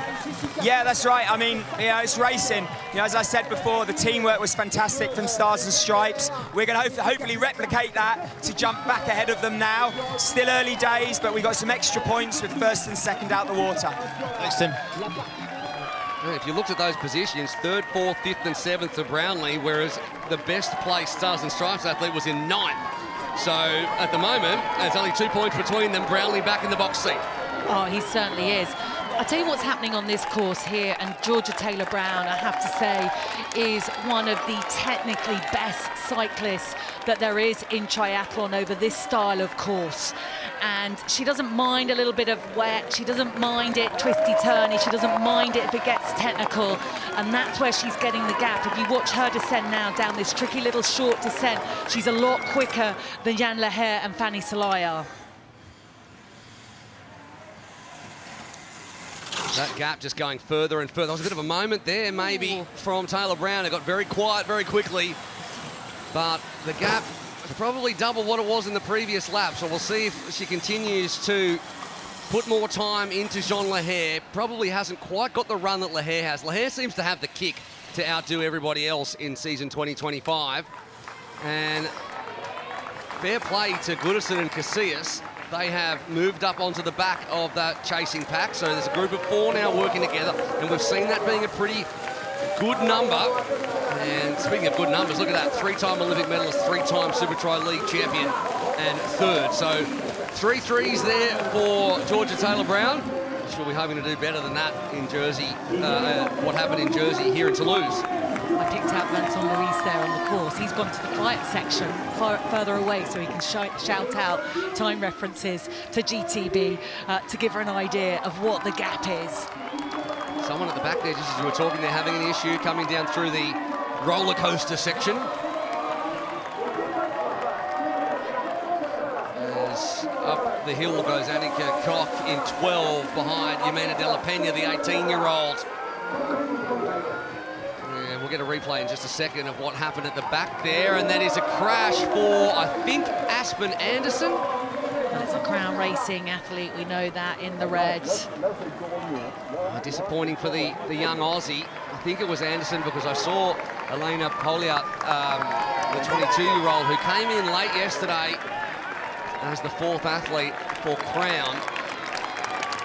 Well, she was on the timing sheets, but I didn't see Anderson, so the gap a little smaller now as these athletes can work together. Casillas, as is her job, has moved upwards in front of the championship contenders behind her, and will look to try and block as much as possible. She can let Fulliger go. Well, what is interesting here is Jessica Fulliger. I don't know if you remember, but back in 2024, so 12 months ago, Jessica Fulliger finished 4th here in Toulouse and had an absolutely exceptional ride. Along with GTB, she's a really strong cyclist, and I think if GTB had looked over her shoulder and wanted to see one athlete chasing her down, it wouldn't have been Jessica Fulliger. She's going to do this entire bike on her own. Fulliger, yeah, as you say, is a fantastic cyclist. Casillas, then Leher, then Zalai, then Tapia and Perio Michalichkova are your top 8. And Annika Koch just dangling off the back. Yeah, the athletes, 2 German athletes racing for Stars and Stripes Racing, Annika Koch and Nina Eim, are really strong athletes, but just somehow haven't quite found the form that they need to race this style of racing, and they really are redlining. You need to go into a completely different energy system. Taylor-Brown's gap has completely evaporated now, so I'm not sure whether she's gone easy and let them come back to her, knowing that she didn't want to get into that second swim all by herself. Well, we've got a run to go, obviously, but I wonder whether she just came off a little bit and waited for everybody rather than do this entire thing on her own, knowing that it's going to drain her too much. As Vincent said, she's at the back of a 7-straight-week block of racing. Want to be a little bit more tactical, or whether Jess Fulliger's just had a huge bike and dragged everyone straight back up to her. Yeah, exactly. There's a little bit of a gap here. Leonie Perio is at the back of this group behind Fanny Salai, and we can see there it's only a couple of bike lengths, but it could be significant. Although, of course, they have the tough run to come before they start the next triathlon. But GTB on the front here, and it's 2 Crown athletes in there, 2 podium athletes. 1 Stars and Stripes and 1 Brownlee. Well, the one under pressure there is Jolien Vermeulen in terms of the championship contenders. And Crown Racing will know they very much need to win this second short shoot. Brownlee Racing have got one. They want to make sure that Podium Racing do not get one. And that's probably one of the questions Adam Leach will put to Michael Gilliam now. Michael, we've seen Georgia flex her muscles and break away there. Is that a deliberate tactic to then let them come back a little bit and share the work? Yeah, she will have to now. We thought let's lay it down on the first one and let's see how it goes. We stretched it out, but then the group formed a nice group of 4, which is the ideal number, and that's brought it back. So now we'll shut down again and we'll save it for the last one and see if it can come good then. Miriam's been doing her job, sitting in, not doing too much work, so maybe. Thanks, Michael. Interesting tackling there from Taylor Brown, who's let Fulliger come into transition first, which might deny Crown a short shoot. We'll see who has the better transition. Fulliger goes in rear wheel first, which takes a little bit longer, as does Taylor Brown. And the question is who can get across the mount line first, and it's going to be Jess Fulliger, who's stolen one on Taylor Brown. Make sure the Crown do not get the second short shoot. And now the question is who comes across the dismount line first in the run. Can Taylor Brown come back past? Can Lahair come back past? Or can Brownlee lock out the short shoots and make it an even fight for the contenders for the championship? I don't think Fulliger will probably have the run legs to keep away from Lahair and Taylor Brown, but stranger things have happened. Well, they haven't. She's always improving on the run. She knows that's the area really where she most needs to work in Supertri. Had a pretty solid season so far. 7th in Toronto, and we can just see there. Straight past Taylor Brown has Jean Lahair, and there's been no real answer there. There's a tiny little gap already between them. So Lahair's been the class runner of 2025. She's gone straight past Taylor Brown in the first 400 metres of this run. I don't think she's got an answer, Georgia Taylor Brown. She'll find something. She'll find something. As her partner Vincent Louis said, she's running on fumes. But sometimes it can work in an athlete's favour when they've really run themselves into some decent racing fitness. But you are right there, Will, and it does look like GTB at the moment just slightly struggling on this run. She won't want the athletes to get much of a gap. But Jan Lahair is starting to pull away from her now, and Jessica Fulliger just managing to stick with Lahair. Perriot's having a good run too and dragging Vermeulen up into this behind Zalai. So Vermeulen's had a good last lap of that bike and a good transition to put herself up into the conversation a little bit more. So we have all of our podium championship contenders in 1st, 3rd, 4th and 6th in this group of 6, with Fulliger and Zalai in there as well. And this is what you want to see in a grand final race, isn't it? The end of the season and all the top contenders still up there. Lahair, though, having the best run so far. Perriot challenging her for that. And then Zalai and Vermeulen. Down the hill they go. And one of the lightest and slightest athletes, Lahair, just hammering down the hill. Meanwhile, Nina Imes, she must have had some kind of an issue. She's a former European sprint champion, and she's been eliminated. So her miserable Supertri season continues. And Perriot's probably she's the fastest runner, I think, up there with Lahair in this field. Has caught up to, and now looks to have gone past Georgia Taylor Brown, and the gap, Fulliger's having a great run. And the gap between the top 2 and the second 2 is not nothing. So it is not nothing. It is a big gap, but GTB and Leonie Perriot have Fanny Salai not too far behind, and Jolien Vermeulen as well is up there. Perhaps they can work together. But at the moment, Jess Fulliger and Jan Lahair could potentially be dangerous. They both go well on the bike. Jess Fulliger, so technically apt on the bike, she really is. But I've got a feeling that these 6 might come back together in the water. No, I think they will, but I tell you what, Brownlee Racing will be very happy. They've got 3 in the top 6. And John Anthony will be highly relieved with 1st and 3rd at the moment after seeing his team's gap cut in half.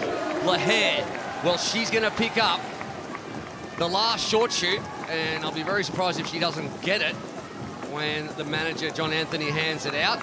So, short shoot goes to podium racing. Nothing for Crown again. They completely miss out on the short shoots. In Toulouse, into the water they go for the second of 3 times. And it's Lahair and Fulliger together, followed by Taylor Brown, who manages to get into the water ahead of Leonie Perriot. And then the pair of Jolien Vermeulen and Fanny Zalai should hit the water any second. And there they are together. And let's see if Zalai can drag Vermeulen back up into championship contention after what was a great swim in the opening swim just a little while ago. Don't forget, Vermeulen is a really decent swimmer as well. Fanny Zalai was exceptional in the first swim leg, but Jolien Vermeulen as well in her own right is a really good swimmer. So I don't expect these all to come back together again. I think it's Leonie Perriot who's just struggling to get on the feet of Georgia Taylor Brown. It's a tricky swim here. We can see the water just pulling towards us on the screen because that's where the current is. Taylor Brown's having a good swim. She might maybe not quite get up to get the whole shot into the turn on the left-hand buoy, the first, but she's certainly pushing up that way. Lahair is having a good swim, making Fulliger come with her, and you're right, there's a gap back to then Perriot, Zalai, and then Vermeulen. It was 11 seconds between, I'm not sure it's still 11 seconds, as Zalai now tacks onto the back of Leonie Perriot's feet. That will help her. It's unbelievably technical, this swim here. It's ridiculous when you think it's only around about 100 metres from where they dive into the first buoy. But I think the current is tricky here, and it's difficult to position yourself. And we can see now this little group coming back together again now. Fanny Zalai really fighting through the water. She can see the feet of Georgia Taylor Brown just up ahead of her. Lahair, Fulliger, Taylor Brown. Meanwhile, the first Crown athlete has been eliminated. Aspen Anderson didn't make it into the water the second time, which is disappointing for her. We're going to head back down now to Adam Leach, who's got an update for us from down in transition. Adam? A bit of drama down here in transition. When John Lahair came in, she was shouting to her manager, John Anthony, there's a problem with her bike, there's a problem with her bike. They've called in the bike mechanic who's having a good look. It looks like he's probably going to give it the all clear, but she's obviously concerned that there's something wrong there somewhere. Okay, thanks for the update. And Graham, our bike mechanic, I mean, if he can't fix it, it's not able to be fixed. He's very quick. There's nothing he doesn't know about bikes. I tell you what, Graham is an absolute demon. Yeah, so he will get it sorted. You wonder, is she slightly paranoid? I mean, listen, she's got loads of experience, but she just knows. She definitely is paranoid. She is paranoid. Well, why not? I mean, a disqualification for a helmet that came unbuckled when she was right in contention 2 years ago, and then a puncture as well. And honestly, when you're at home, you're racing in front of your family and friends. Oh, the pressure! You've got the championship huge on the line, and it's just when you think about it, you just overthink it. Things go wrong. The more you think about it, the more likely it is to happen. And at the moment, though, everything is going Jean Lahair's way. She's leading this one. Fulliger's not helping her out too much by swimming on her hip. So Taylor Brown will be happy for that, because it can slow you down a little bit when someone's swimming right on your hip like that. Definitely. And Taylor Brown's come back into it, and then, you know, almost throw a blanket over them. It was 11 seconds when they got in the water. Well, we see it time and time again. The entire gap gets erased in the second swim. Looking at the athletes now exiting the water, all tightly bunched together. So we've got a little group of 6 again together. This is really the most crucial part in Supertri racing, because we see athletes bunched together, and all of a sudden you make one small mistake in transition, and that's it. It's game over. You've lost time, and you've lost the wheel in front of you. All you can hear the entire weekend when you race here in Toulouse is allez, allez, allez, allez, allez. Like if Ali Brownlee was here, he'd think he was the most popular guy on the course. Everyone's just alley, alley, alley, alley the whole time. Fulliger out. He's had a good transition. Jess Fulliger could have a little Seth Ryder moment, I think, here in this. Oh, no, and Taylor Brown's just messed up the flying mount. That's going to hurt her. She needs to have a good bike, and now she has a really, really slow start up this hill. That's what I said. You make one tiny mistake and they are gone, I tell you what. And you start with the climb, and that's where you lose time. If you're fidgeting around with your bike, you're not quite on it properly. Fanny Zalai at the back of this group of 6. Perriot is up there as well, so all on the bike, but let's see what they do here, because I've got a feeling that these 3 athletes out in front are not going to want to hang around. Well, Vermeulen, who's had a great swim, actually. I thought it was Zalai in front. It was Vermeulen in front in terms of the two Brownlee athletes that started off that swim at the back. She'll be looking at Jess Fulliger and saying, drag me to the front, please.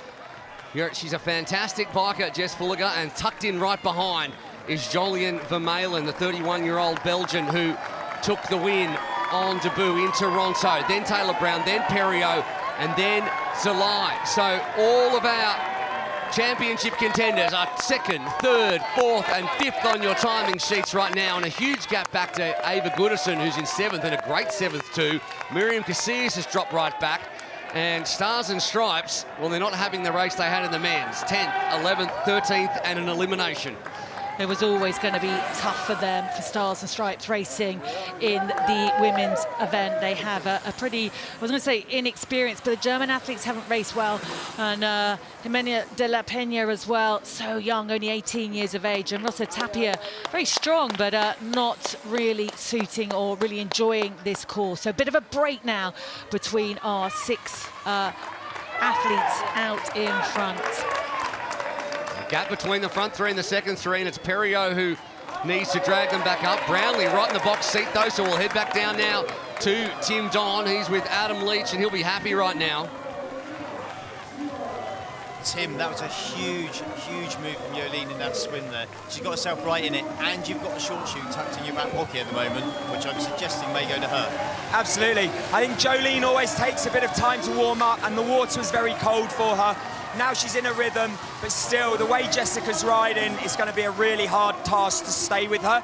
We're trying to capitalise on team points here, and Jolene's always about the team. So, yeah, if she can get the win overall, that's fantastic. But she's really in it for Brownlee Racing.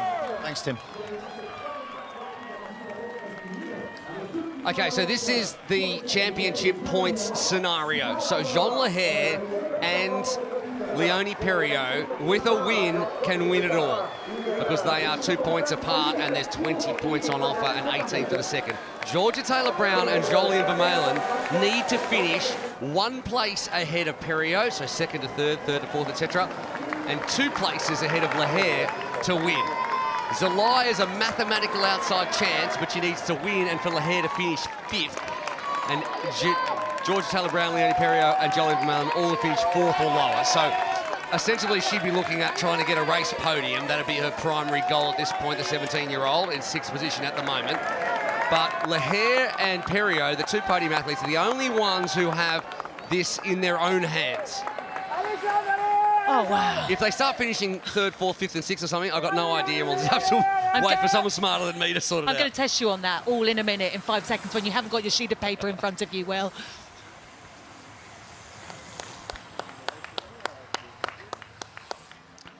Vermeulen just dangling off the back of that group of 2 at the front. Fulliger really pushing the pace, and Lahair trying to stay in her draft zone.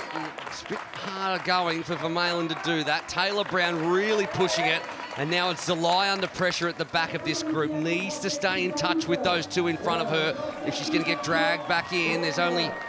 We're only in the 2nd lap of this second bike, so there's still plenty to go, and now Lahair takes a turn at the front, trying to put more time into Taylor Brown. She knows she's got it covered in the run, but she knows how good Taylor Brown is on the bike, and they're probably not thinking enough about Leonie Perriot and Jolien Vermeulen, because Taylor Brown's done this so many times that you think about them a little bit more. So, Elena Poliart, the 22-year-old, who won the Alpe d'Huez sprint race not too long ago. That's a big race in terms of prestige. Didn't win the overall, but won the sprint version.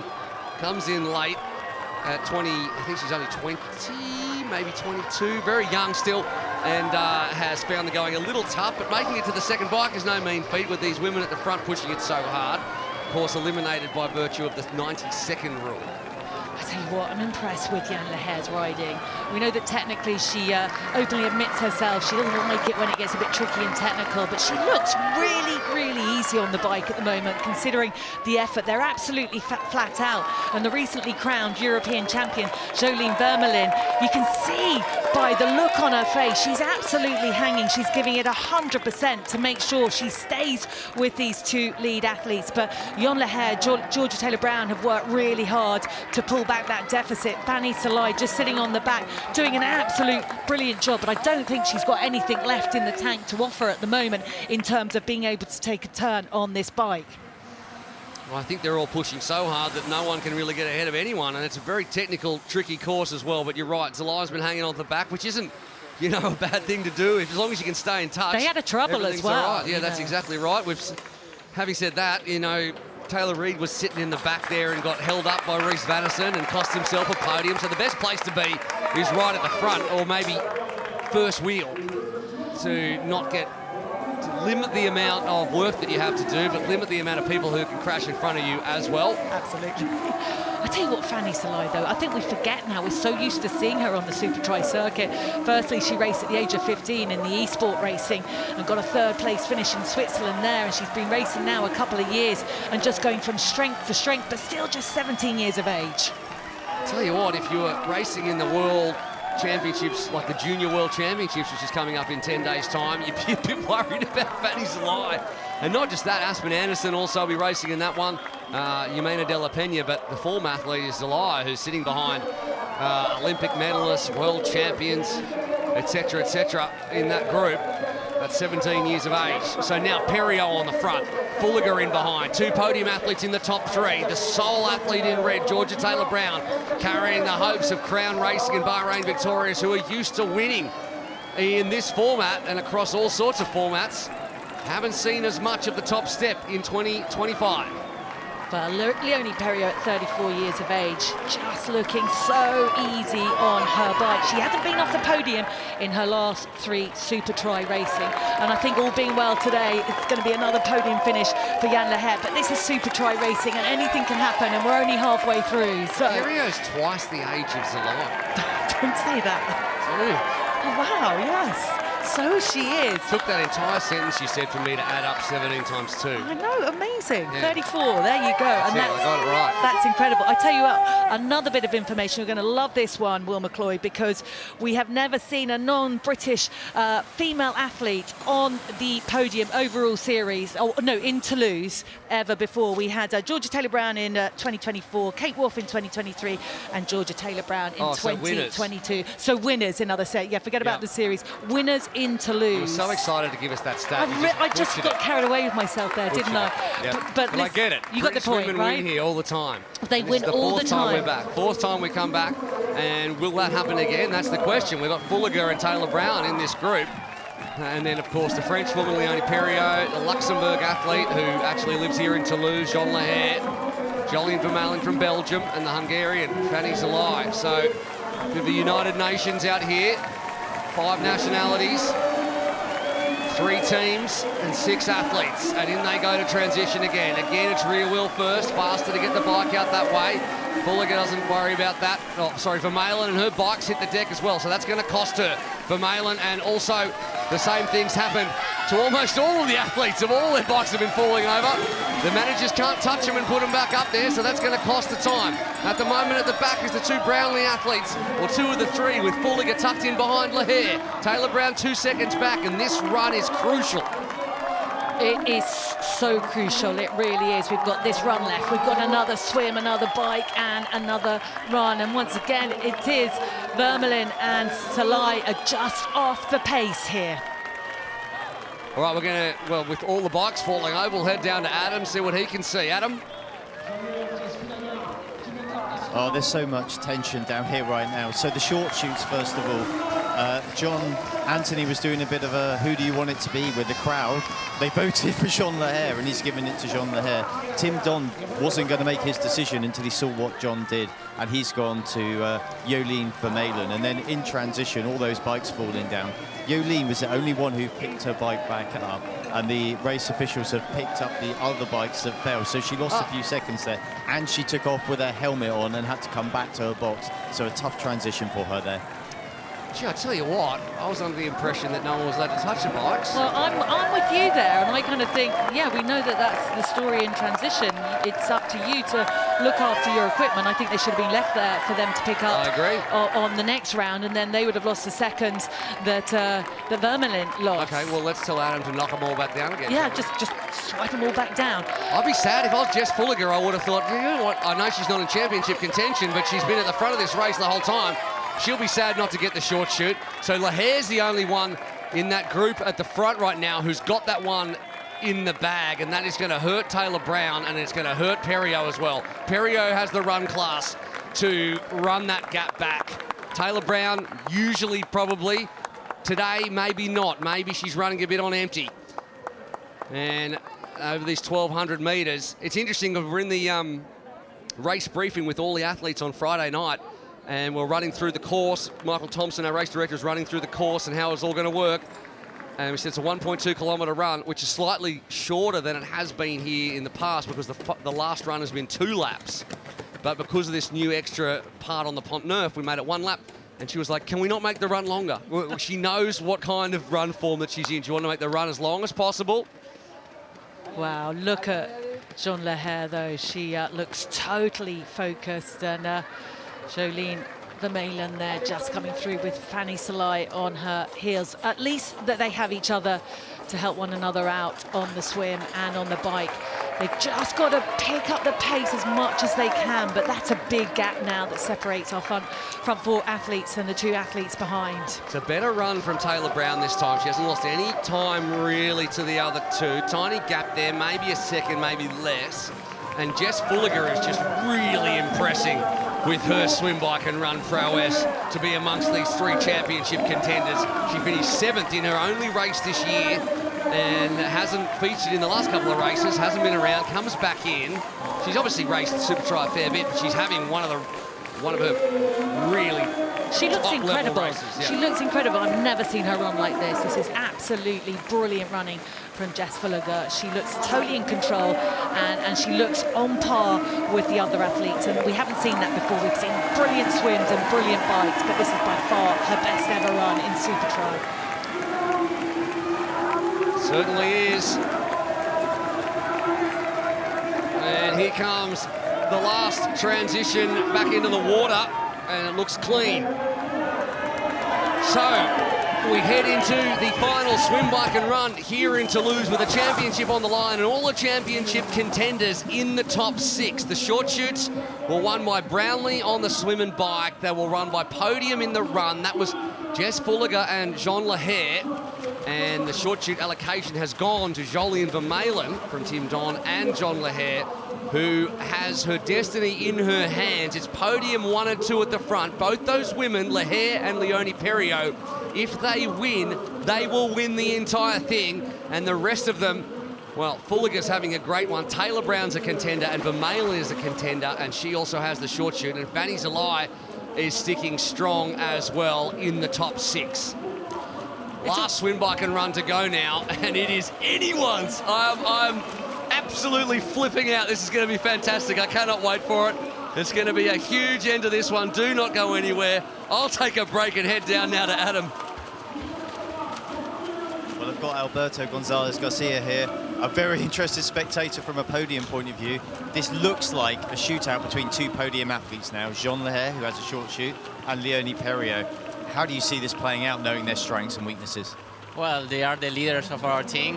They've been putting the show this year. So looking forward to see a 1-2 position. I don't care if it is Leonie or it would be nice a third victory for Jen. If I had to push you, if you had to say one you think is going to do it right now. Wow, Jen is pushing hard now, and she's doing it in Supertri in WTS, so she's now almost home. It's home for her, so I think she's going to be pushing until the end. Thanks, Alberto. Thank you. Do you know what's really impressive is Jean Lahare's swim as well. You know, in years gone by, it really was her Achilles heel. And here she is in this final third swim where normally it's the toughest swim. And there she is leading this swim at the moment. So 34-year-old Leonie Perriot racing for Podium Racing, having a terrific swim here. And I think that this battle is really going to come down to the 2 podium athletes for the overall title. But let's not forget GTB, because she has if she has something special in her legs on the bike, who knows what could happen. But these two athletes really are the informed ones here in Toulouse. Yes, another reminder as we head into the final bike and run, Leonie Perriot can win with a win. Someone nearly has a head-on collision there. That's Myriam Casillas, who's gotten pushed downstream. Nearly runs head-on into Leonie Perriot. That was something we haven't seen before. Anyway, we continue. You can see how far away from the boy she is at the top of your screen. Anyway, take a breath. Leonie Perriot can win everything with a win. Jean Lahair can win everything with a win. Georgia Taylor-Brown needs to win, then have Perriot beat Lahair. That is the key. If Lahair comes in second, she will still beat Georgia Taylor-Brown, who comes in first. Now, the same thing happens for Vermeulen. If Vermeulen wins, she needs Perriot or Taylor-Brown to come in between them and Lahair, because Lahair has the most amount of points. So, that's how it stands at this point. Fulliger's having... Is that Fulliger there in second position? Yeah, Fulliger is in second. Yes. And Vermeulen has done a brilliant job of helping herself and Fanny Salai get back into this race, because they are on the back of the pack now. They were, Vermeulen and Salai were 13 and 14 seconds back respectively heading into the water. And now, once again, it almost looks like an exact carbon copy of the second swim. They're all together. Throw a blanket over them. Everyone out of the water. 4 laps and 1 lap to go. Perriot first, then Fulliger. And Perriot's had a shoulder on Lahair. She's gone back for a cap. And Vermeulen as well. So the two podium athletes have clashed with each other. Perriot's dropped from first to fourth. I think everyone is okay. Vermeulen dropped bizarre stuff is happening one after another. Oh my goodness me, it all happens here in Supertri, particularly in Toulouse. We nearly had a head-on collision in the water. Leonie dropped her cap, crashed into her teammate. Vermeulen also dropped her hat, and they know that if they leave it, I mean, Vermeulen is just a smart athlete. She goes, I'm not going to pick up a time penalty. I'm going to go back and get my hat, but that is going to cost her, I think, here. Oh, man. Just when you think things have finished being crazy, we go again for another one. Okay, after all of that, Lahair's first up the hill. Am I right? Yes, you are absolutely right. Is that Lahair at the front? It is yeah, Lahair and then at the front. Yeah, Lahair, Fulliger, Taylor-Brown. Taylor-Brown could snake all of this. And it reminds me of 2 years ago in Neom, where Jean Lahair came in with a championship lead, and Georgia Taylor-Brown snaked it out from underneath that. And you know that the longer this goes on, the more Jean Lahair is thinking that something's going to go wrong or someone's going to steal it from her. But she's made it to this point, the 8th of 9 disciplines, without anything going wrong, except for the fact that she just shoulder-charged Leonie Perriot on the way out of the water and nearly had a head-on collision with Myriam Casillas. Oh, you know what? This is the best. This is the best. I love this race. Supertri is the best. It is absolutely the best. And it's so hard here because, listen, all these athletes are magnificent athletes. They're great people. They work so hard for their team. You know, you want to say who should win, but Jan Lahair with 2 wins already, you'd say she has to take the victory overall. But this is Supertri racing. And as you said, GTB, you never know quite what she's got shoved up her race, Cozzy, because it could be something pretty special.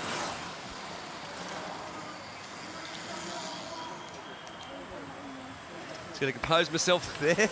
Anyway, 7 seconds across the first 6, and then a minute back to Ava Goodison, who is in 7th position. Fulliger at the front, then Lahair, then Perriot, and now it's Taylor-Brown dangling off the back. And these two have really been struggling to stay in touch. They have been staying in touch, but only just. Fulliger just continues to be so strong in this one. She's got to start thinking about the fact that she could end up spoiling the party for one of these championship contenders who are stuck right behind her, and Taylor-Brown is right there, just waiting in the shadows. And this is the only spot someone's come down today, right there going up the hill. We've seen it every year. It's nice and dry now this time, and they get through again. Wow, these last few, we've got 3 laps to go, are going to be absolutely crucial. And we're just finding out that Myriam Casillas has also been eliminated. She's fallen 90 seconds down on our leader. And there are some casualties here in Toulouse. And it's the nature of the course. It's just so tough. There's so many hills in it, both on the bike and the run, and it's technical. So the Spanish athlete from Crown Racing is out of the race. Fulliger, Lahair, Perriot, Taylor Brown will head down now to John Anthony, who is got some decisions to make. John, the tension here, this is what this racing's all about, but do you feel like you might have decided the title destiny between your two teammates by the short shoot that you've given out to Jean Lahair? I came into the race knowing that if Jean Lahair or Leone earned the short shoot, then I would, unless there were some extenuating circumstances, I was going to give the short shoot to the one who earned it, right? I think that is the most fair decision that we can make going into the grand final. Thanks, John. I wonder if someone else had earned it, like Mihalichkova in the swim, well, who he would have given it to then. But at the moment, he's been able to go to the fallback position of Jean Lahair earns it, so she gets it. Maybe Perriot has got a faster run than Lahair, but if she does, it's only by split seconds. Is it by 2 or 3 seconds? We don't know. And that question's going to be answered very, very soon. And Taylor Brown is where she has been the entire time, which is sitting off the back of this lot and hoping that she gets an opportunity, but she needs to win this race, and does she have the run is the big question. Who knows? There's so much to play out in the next 10 minutes.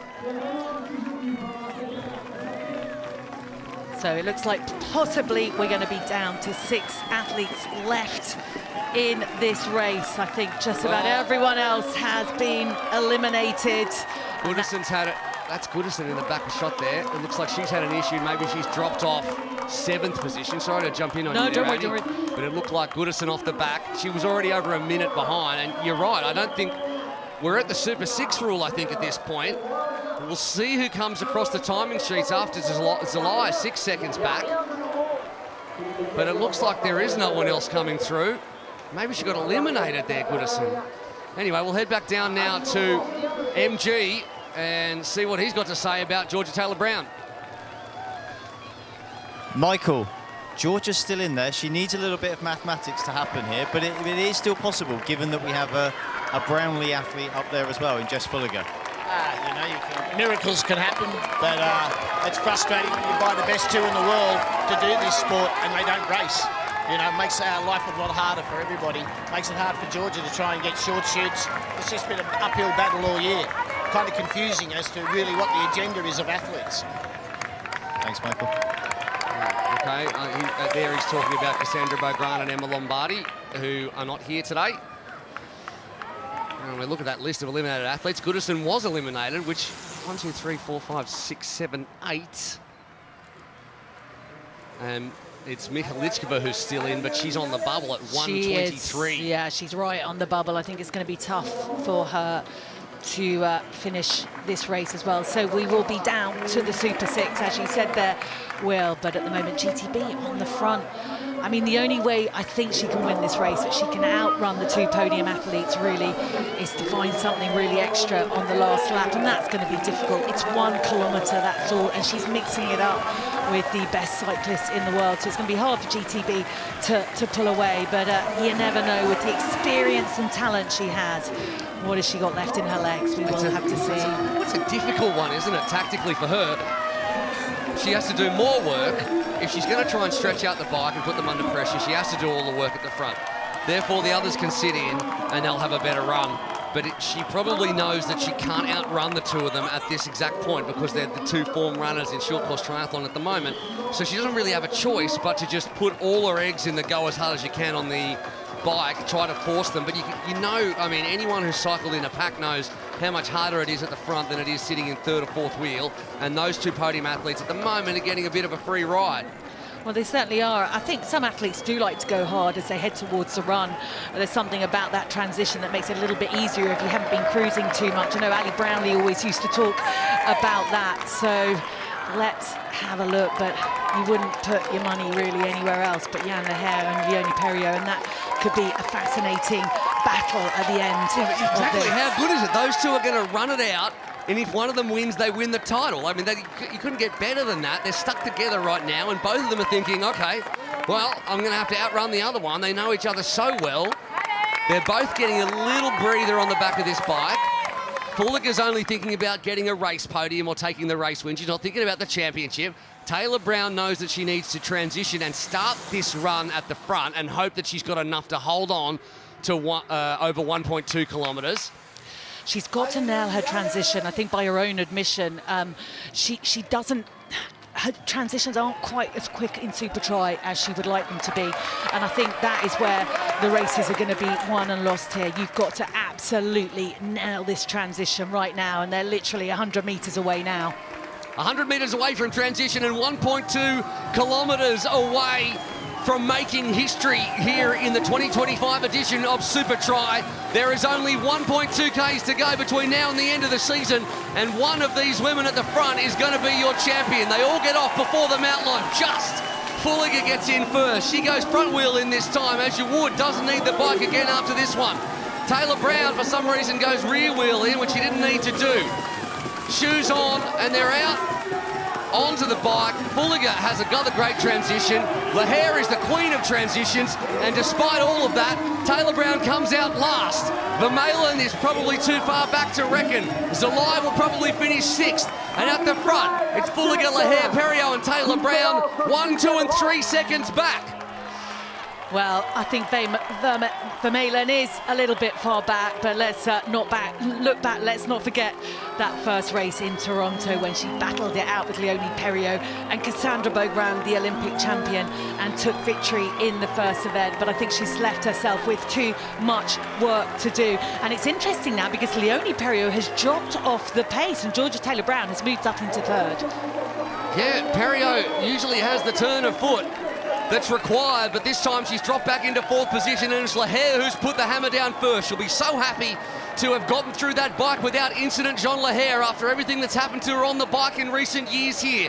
Fulliger is continuing to be a thorn in the side of the championship contenders. Taylor Brown is getting passed back again now by Perriot, and she can see the pain in Georgia Taylor Brown's face.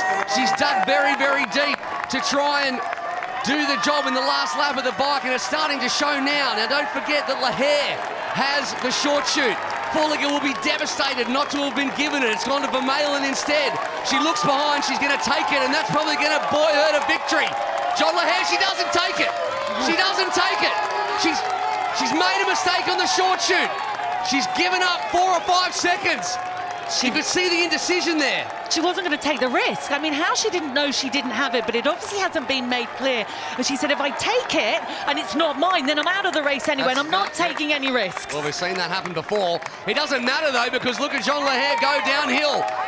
And what a popular win this would be. Perriot's putting in the big ones now. She knows the championship's on the line. She's gone past Fulliger. Vermeulen has gapped Zalai, who cannot keep up with this pace. It'll take a creditable 6th. But Lahare, as she has done before, has gapped Perriot. Fulliger's had another incredible run. Taylor Brown's finding the pace too hot. Well, she is, and look at Jan Lahare descend. She's not putting her foot wrong. It's hard to descend hard. Their legs will be broken at this stage. Every time they hit the floor downhill, their knees and their quads will be screaming at them, but she's not looking back. She knows exactly what she's got to do now to take this victory here and to take the overall title. Perriot is absolutely sprinting to try and get away from Fulliger, but more than that, to try and catch up to Jean Lahare. Taylor Brown looks behind. Let's say that probably keeps her out of it now. And Jean Lahare has air behind her now. Gap, plenty of gap, probably 4 or 5 seconds. Would have been more if she'd taken the short shoot. And after all of the horrible things that have happened to Jean Lahare here in Toulouse, and all of the nerves and all of the stress of coming home to try and win the championship, she had it stolen from her 2 years ago by Georgia Taylor Brown. She's been teammates with a woman who could steal it from her now. She looks behind again, and now she can start to believe in front of her home crowd. Jean Lahare, having had a puncture, having had a disqualification, can slow down and savour the moment. Jean Lahare, finally, it's going to be your Supertri champion at home. Perriot comes in second, a podium 1-2. Fulliger takes a well-earned podium. And Taylor Brown just didn't have the kick at the end and finishes 4th from Vermeulen. All of your contenders in the top 5. That's what this racing is all about. Oh my goodness me, I don't think I've ever seen Georgia Taylor Brown go that hard or look in that much pain in any race of hers that I've ever commentated in. Lovely to see 17-year-old Fanny Zalai for Brownlee Racing coming home in 6th position. Always got a smile on her face, and why not? She knows she can mix it with the best. The 17-year-old, she'll come into the junior worlds in some kind of red-hot form on the other side of the world right now. And John Lahair looks in disbelief in this one. There's literally no one else behind them. And she's talking to Kenji Nina there, her other podium team captain, about the short shoot. It didn't matter in the end. The two Brits hug it out, but the British women's stranglehold on Toulouse is now broken.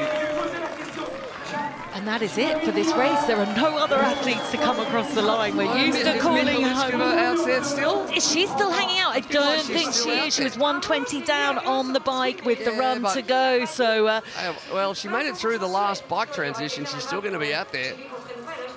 Well, great stuff from Zuzana Mikulakova, if she is still out there racing. There she is. Oh, wow. You know what? Probably for anyone else who's doing that run and getting the big cheers, they'll be thinking, oh, she came last. She didn't. She came 7th. Her best ever. The pace is. Yeah, her best ever Supertri performance. So that's absolutely brilliant for the young 22-year-old. I love to see the smiles. I know, and it's the Slovakian being cheered home by Michael Buček, a fellow Slovakian who's our on-course commentator out there with a microphone. The two Slovakians together, and there you go. You got to know you can nail a cartwheel if you want to do it in front of that many people who are enjoying this one. It's been a lonely old run for Zuzana Mihalicova, but she gets her time in the sun and plenty of screen time as well.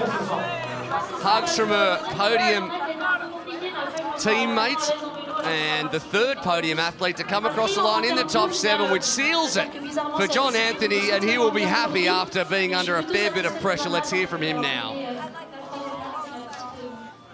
Well, John, I mean, what a victory for Jean Lahair. The pressure she was under to perform today in front of her home crowd, everything that's been the last couple of years, she really turned it on. Yeah, she did a great job. There was so much tension coming into this race, right? For Jean, Leonie, we had John Reed, Taylor Reed, everybody was eyeing up their own spots. And most importantly, we were going for the team win on this, right? So much has happened this year, and this team has been able to deliver, and it's been an amazing, amazing process. I'm so proud of what they brought today. Yeah, and just a word on Leonie as well, because she kept it honest for Jean right until the end there. Oh, she's a warrior. Listen, she's a real fighter. I think you've not seen the last of Leonie, that's for sure, right? Like, that battle is going to continue, and we'll see them next year. And Jean, she didn't take the short shoot you gave her. That's not gratitude, is it? Yeah, that's incredible. Well, maybe I made the wrong decision. No, listen, she had so much fire.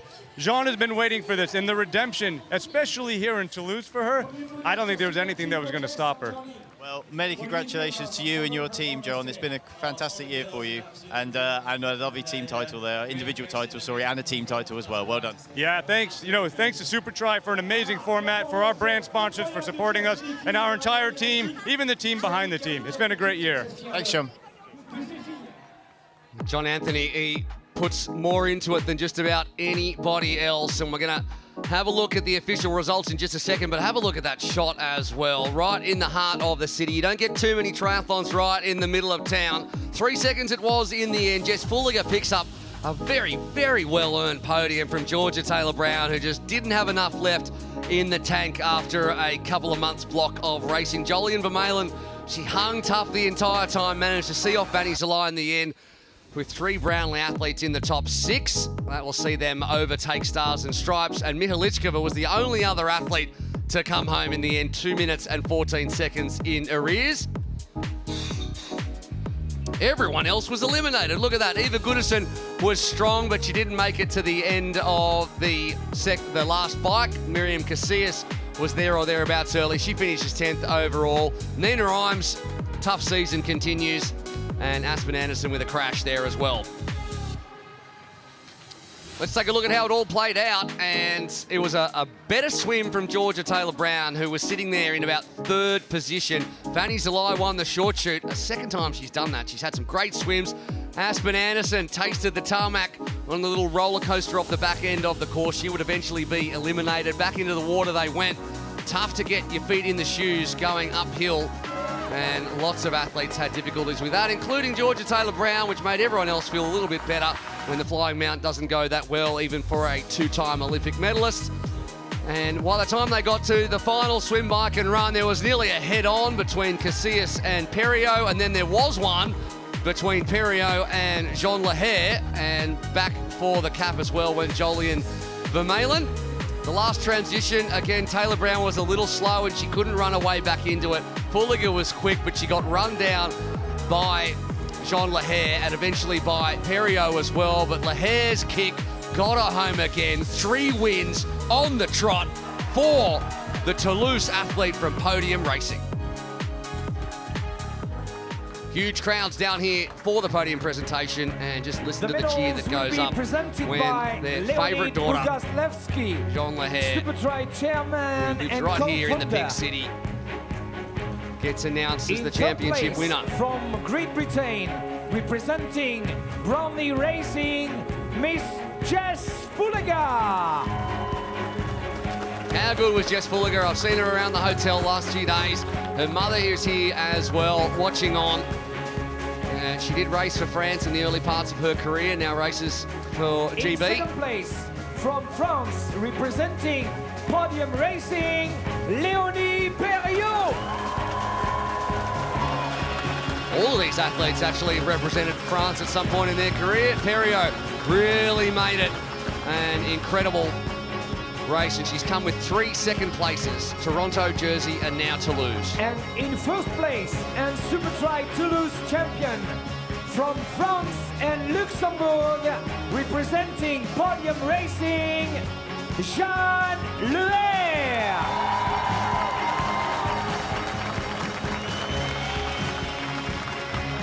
Already with the garland of flowers around her neck and being awarded her medals by Leonid Bogoslavsky, founder of Supertri and one of the driving forces behind this incredible series over the past 8 years.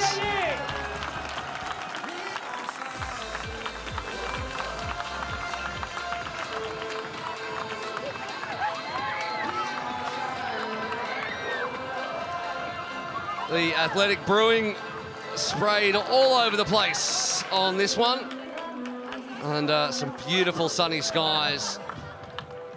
And a huge crowd of assembled media, all the athletes still sticking around, and all of these fans as well. So after all of that, a confirmation then, it was 4 points in the end with 3 perfect races from Jean Leher. You can't do it any better than that. That is the maximum amount of points on offer in season 2025, and she took them all. Léonie Perriot made it a podium 1-2, second overall with 3 second places. Georgia Taylor-Brown went second, third, and fourth, for 41 points. Vermeulen and Fanny Zalai finishes in 5th overall.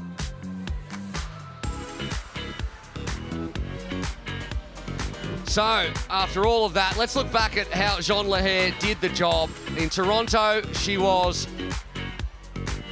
supreme, and then in Chicago, she was equally as good. Jersey,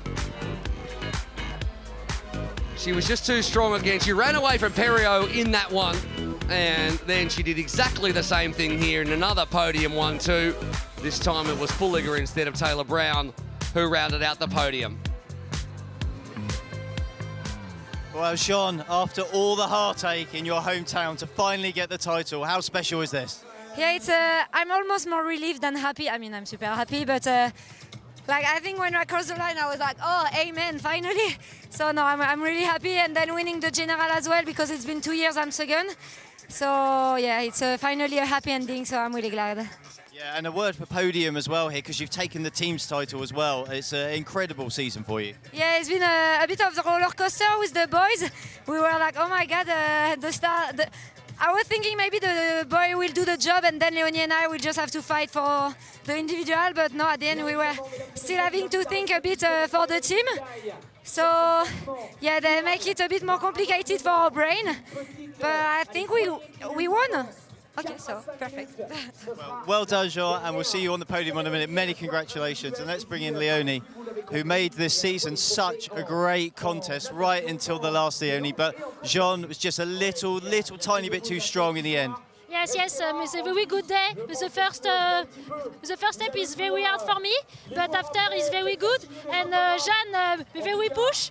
And finally, my big swim for the last step. And I am happy for my second place. Yes. I mean, you just looked like you were maybe going to claw it back a little bit on the run, but then she just held on, Jeanne, didn't she? Yeah, yes. The run is very hard for me today. Very good for Jeanne and for the podium racing. Well, many congratulations, Leonie. Well done, and enjoy your celebrations. And here's Georgia Taylor-Brown, our three-time champion. Georgia, you had low expectations coming into this series, but you really pulled it out of the bag. You must be delighted. Yeah, no, I'm really happy. Today, I knew that Jolene was only 1 point. Well, we were on the same points coming in, so I knew I just had to beat her without being a Debbie Downer and putting myself down already. I knew I wasn't going to be able to beat Jeanne and Leonie.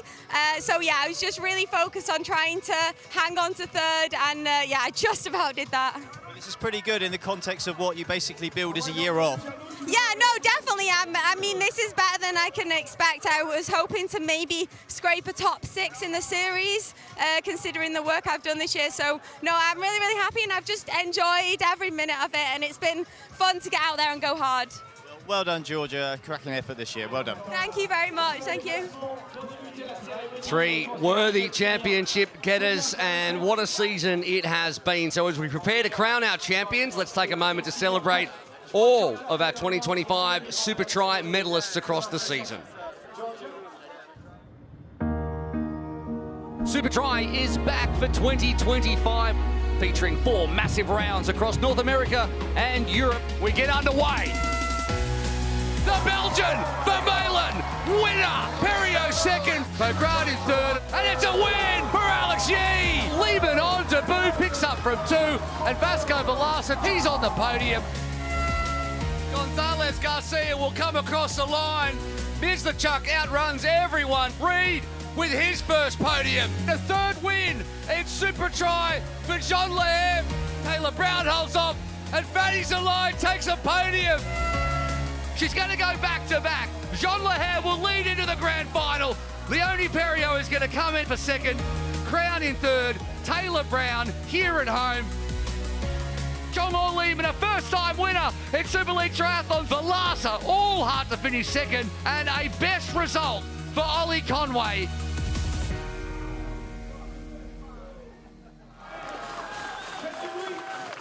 What a season it has been as we prepare for the champions podium. That'll include all 6 athletes, the top 3 in the men and the women. And just looking back across all of that, it's been an incredible way to usher in a next generation. Chongor Lehman, Ollie Conway, and Jess Fulliger stepping up to the plate as well. Jolyon Vermeulen throwing a hat in the ring. There's been so many great athletes, and I cannot wait for season 2026 when we'll see athletes like Mathis Beaulieu and Fanny Zalai and Reese Vanassen continue to take another step up as well, and it's going to be incredible to see as we hopefully come back to Toulouse once again. And it's been a true festival of triathlon here. A lot of the people you're seeing in your screen right now also raced this morning in waters that were extremely fresh, I have to say, but it didn't stop a sold-out Toulouse triathlon from going ahead earlier this morning, and watching hundreds and hundreds of athletes jump into the Garonne and enjoy what was a great bike and run course as well. Was truly inspiring, and oftentimes you get your medal handed out by a Supertri athlete as well. So I got mine actually back in Toronto from Alex G, if you don't mind. And it was annoying how fresh he looked and how buckled I was, but there you go. We're going to have the extra time show soon, but right now we're waiting for the podium for our champions, and then we'll get our teams up there as well. So it'll be very crowded, and John Anthony has truly changed the games in terms of what the teams can do and the tactics involved, and he has been rewarded with the team's title as well as the champions in the women's 1 and 2. We'll head down there right now to the champions podium. Supertri League. Please welcome to the top 3 overall women and men. The trophies will be presented by Leonid Boguslavsky, Supertri chairman and co-founder. In third place, representing Crown Racing, Ricardo Batista and Georgia Taylor Brown. Third place in both the men's and the women's. The two athletes with Bahrain victorious across the chest. Georgia Taylor Brown and Ricardo Batista. One relieved to hang on to third. One astonished that he managed to do so, having never taken a podium across the series, but consistency was key. And Leonid Boguslavsky, the co-founder and chairman of Supertri, hands out the trophies. Vasco Vilaça,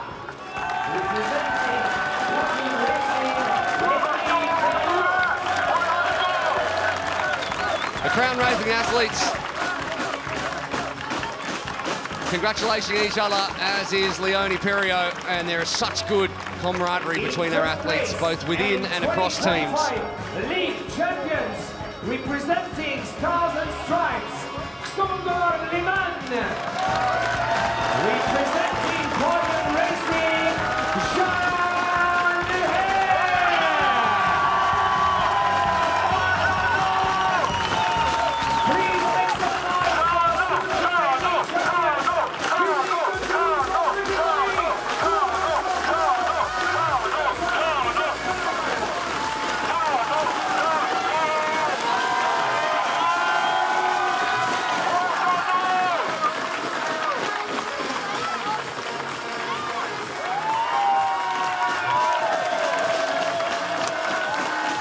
What a reception for Jean Lahair and Chongor Lehman, but especially for Lahair as they all take the top step together. It's been monumental to watch this year.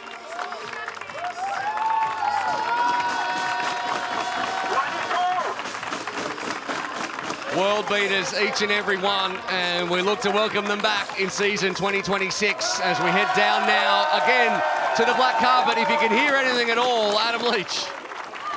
Okay, just coming back up onto the podium. Guys, do you mind just giving us a bit of space?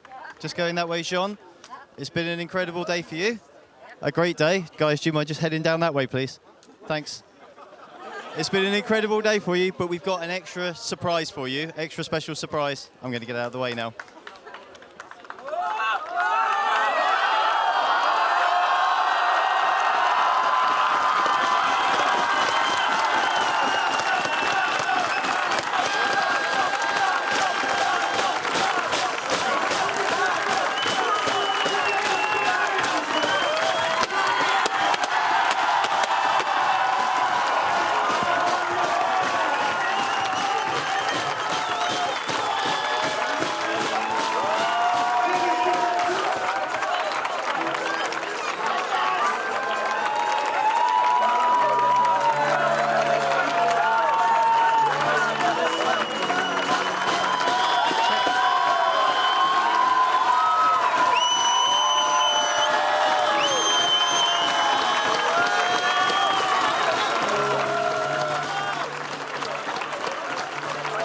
Nothing more needs to be said than congratulations to Jean Lahair and her fiancé, Nathan. And I did not know one bit about that, but I have goosebumps all up and down my legs. Let's have a look at the team standings in the end. 90 points in the end for podium. They pick it up. And what a day for Jean Lahair, wins the teams as well. Crown Racing in the end with 76 points, holds off Brownlee Racing, who jumps back across Stars and Stripes to finish on the team's podium.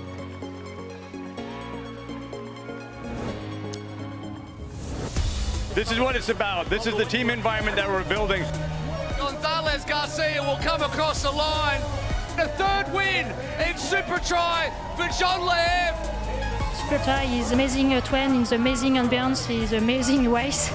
Podium 1-2. This team title is really looking good for podium at the moment. That's how you do Supertri racing. That's how you make it to the end on the top step.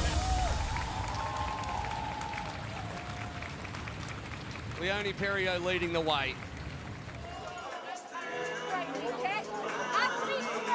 Absolutely incredible scenes. We've had a proposal, a successful one, We've had a new teams winner. We've had some incredible crowds and a beautiful day here in Toulouse to finish off what has been an immense season of racing. Your team champions, podium racing. I'm not sure whether we'll see them get up on the podium before we have to wrap it up here in Toulouse, but it has been incredible once again. We'll head back down and see what we can catch.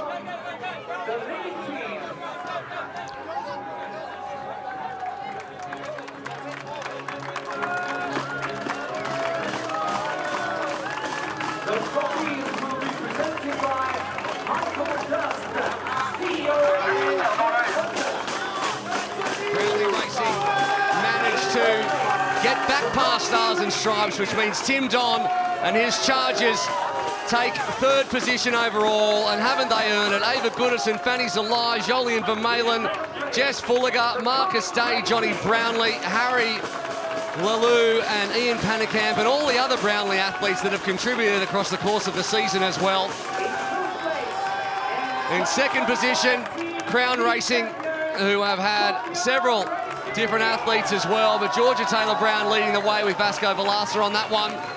And then the newly engaged Jean Lahair, the champion, Kenji Nina, John Reed, Leonie Perriot, and everybody else from podium racing. That wraps us up from season 2026. So in 2025, we hope you've enjoyed it as much as we have, and we will see you next year.